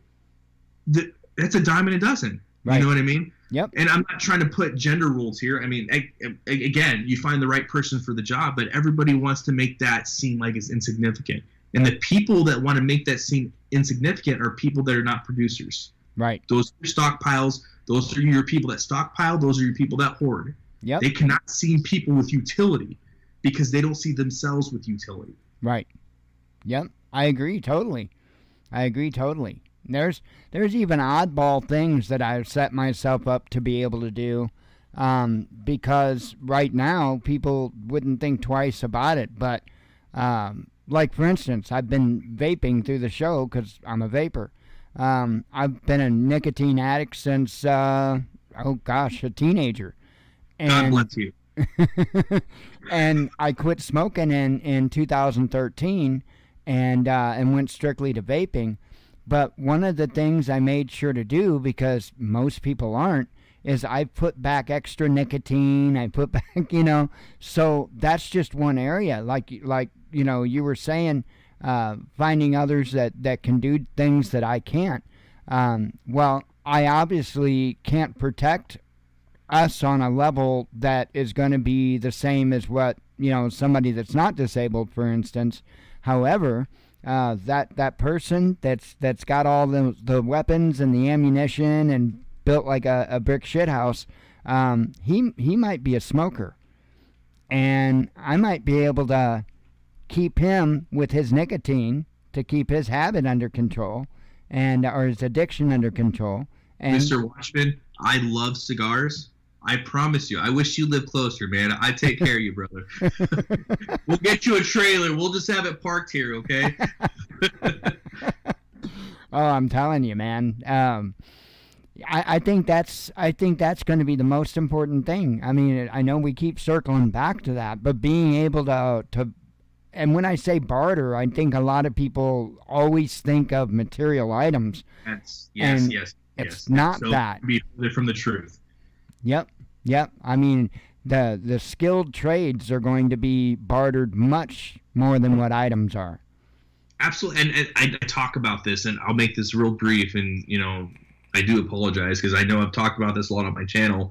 I talk about commodity junk. A lot of these preppers will tell you these are the 15 items you need to buy. Right? Go to Dollar Tree. These are the most top bartered items.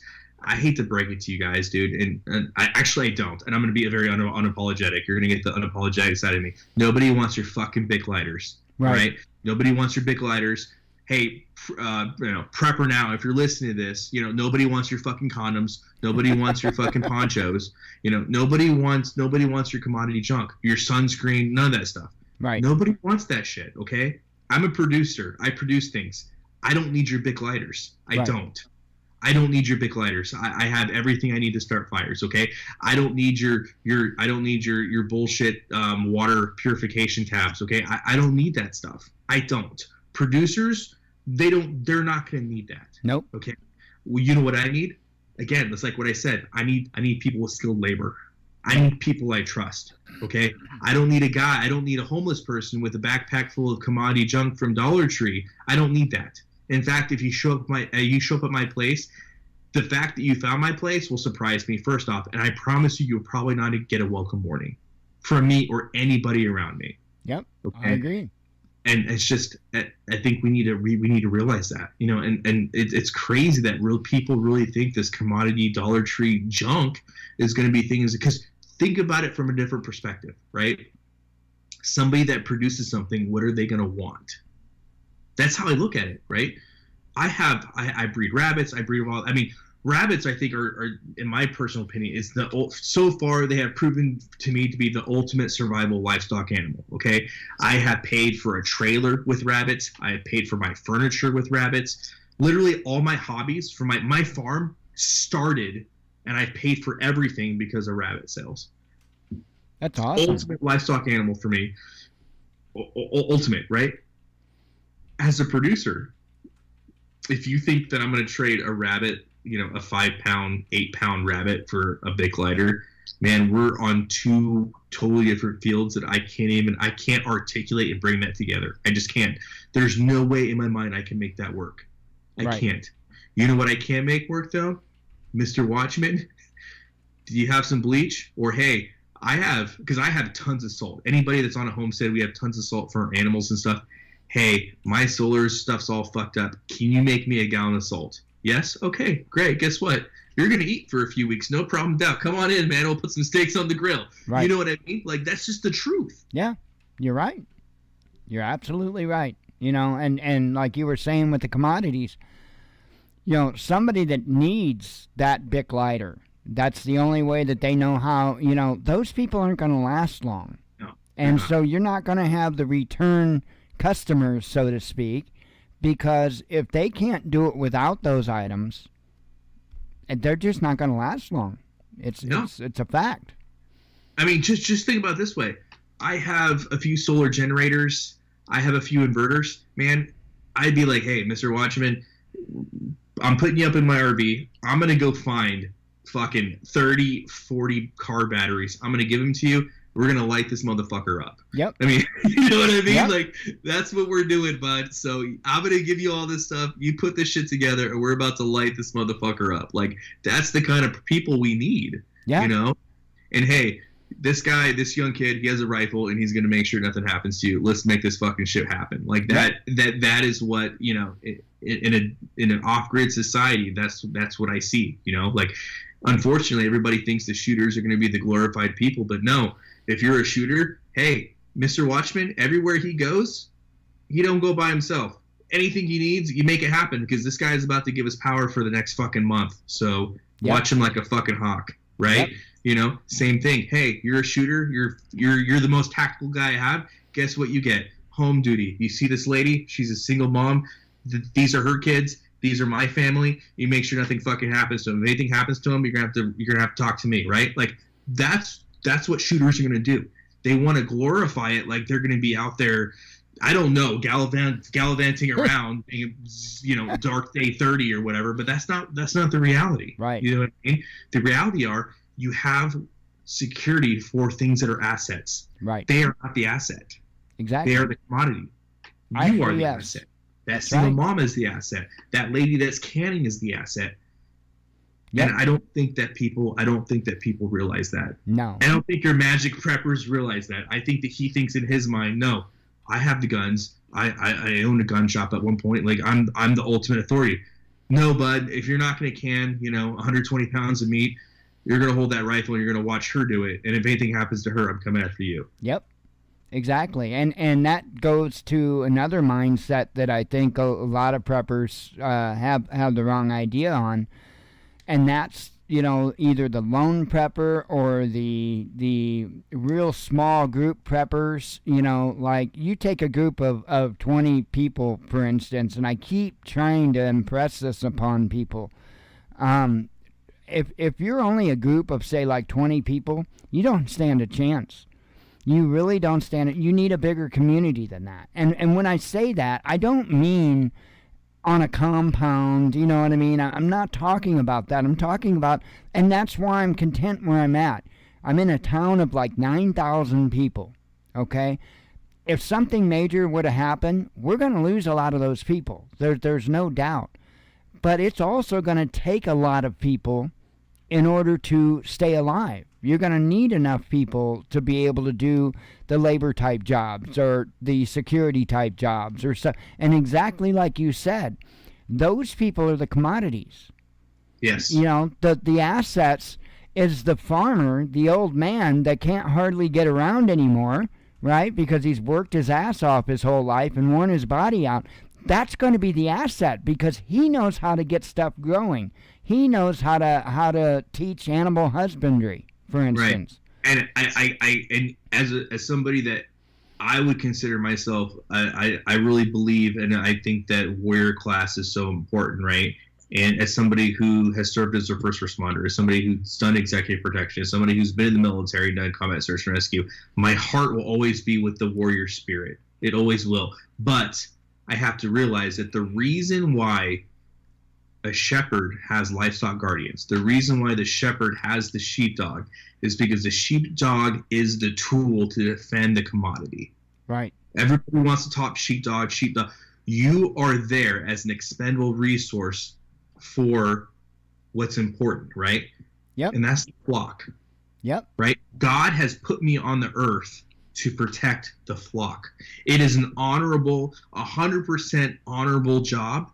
My heart, every part of me will always go to the warrior mentality. It will always go to the warrior. You know, weapons change, warriors stay the same. I 100% believe that, and my heart will always be for the warrior. I'm a warrior. It will always be that way. I fucking respect it to the day I fucking die. But what's the point of being a warrior if there's nothing worth protecting? Right.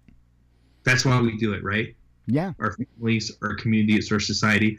We do it because there's something more important than us. Right. That's right.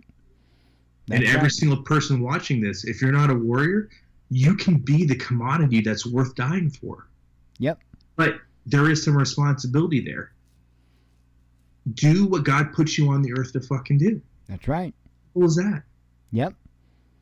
As simple as that. I don't care if you're handicapped. I don't care if you can do X, Y, or Z. If you have a talent and skill set, it's worth protecting. Yep. It is. Absolutely.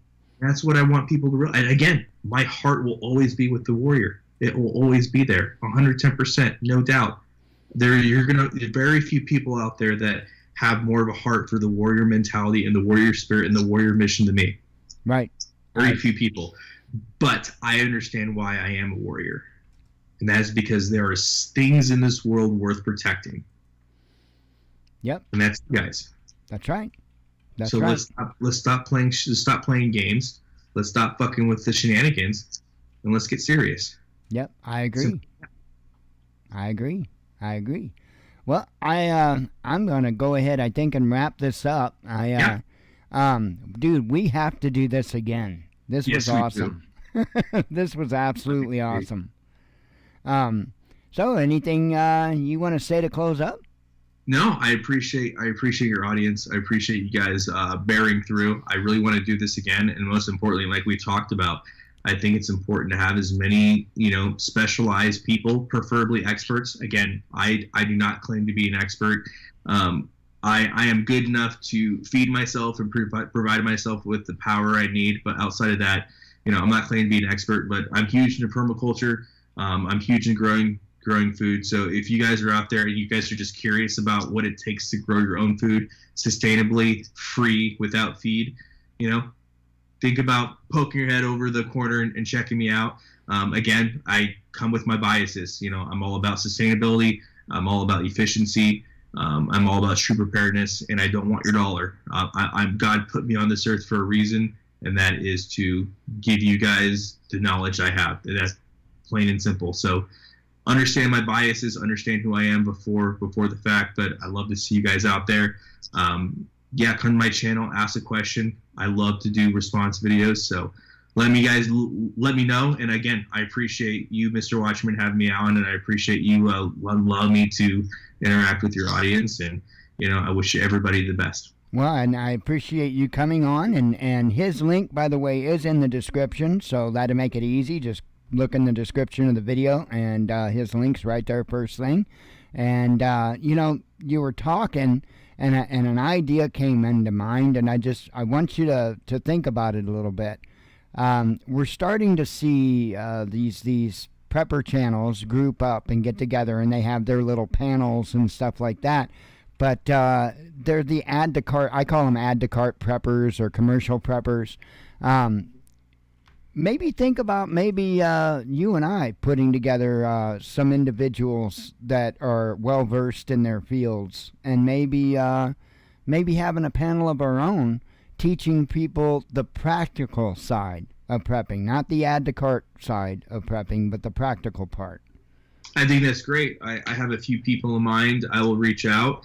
I think that's great. I know a great builder. I know somebody that's really big in energy. I know a few people that I think would be great, that we could put a panel, and I think it'd be great to answer people's questions, and not, like you said, not answering it in a monetary perspective, but unfortunately giving people just the cold, honest truth. I think it's so unheard of these days that I think it'd be a big benefit. Right, and hell, I see how I could grow from that too. One of my weak points is, I tell people medical. That's one of my weak points. But you mentioned, builders. Believe it or not, that's a weak point of mine. You give me metal, and I can machine it to aircraft specifications. You give me wood, and I can't build a square damn box. So I think maybe we could be a benefit. I really do. I think it's great. Well, I'll reach out to my people, and let's get a panel. I think that'd be amazing. I think, it'll probably destroy the preparedness community, but that's okay. It is what it is. Fine with me. That's fine with me too. Alrighty, man. Well, thanks for coming on, and we will certainly have to do this again. Absolutely. Thank you, sir. Thank you. You have a good one. You too. Bye. Bye. Alrighty, and I'm going to forego the headlines. If anybody wants to see the headlines, and the main reason why is I got to use the restroom.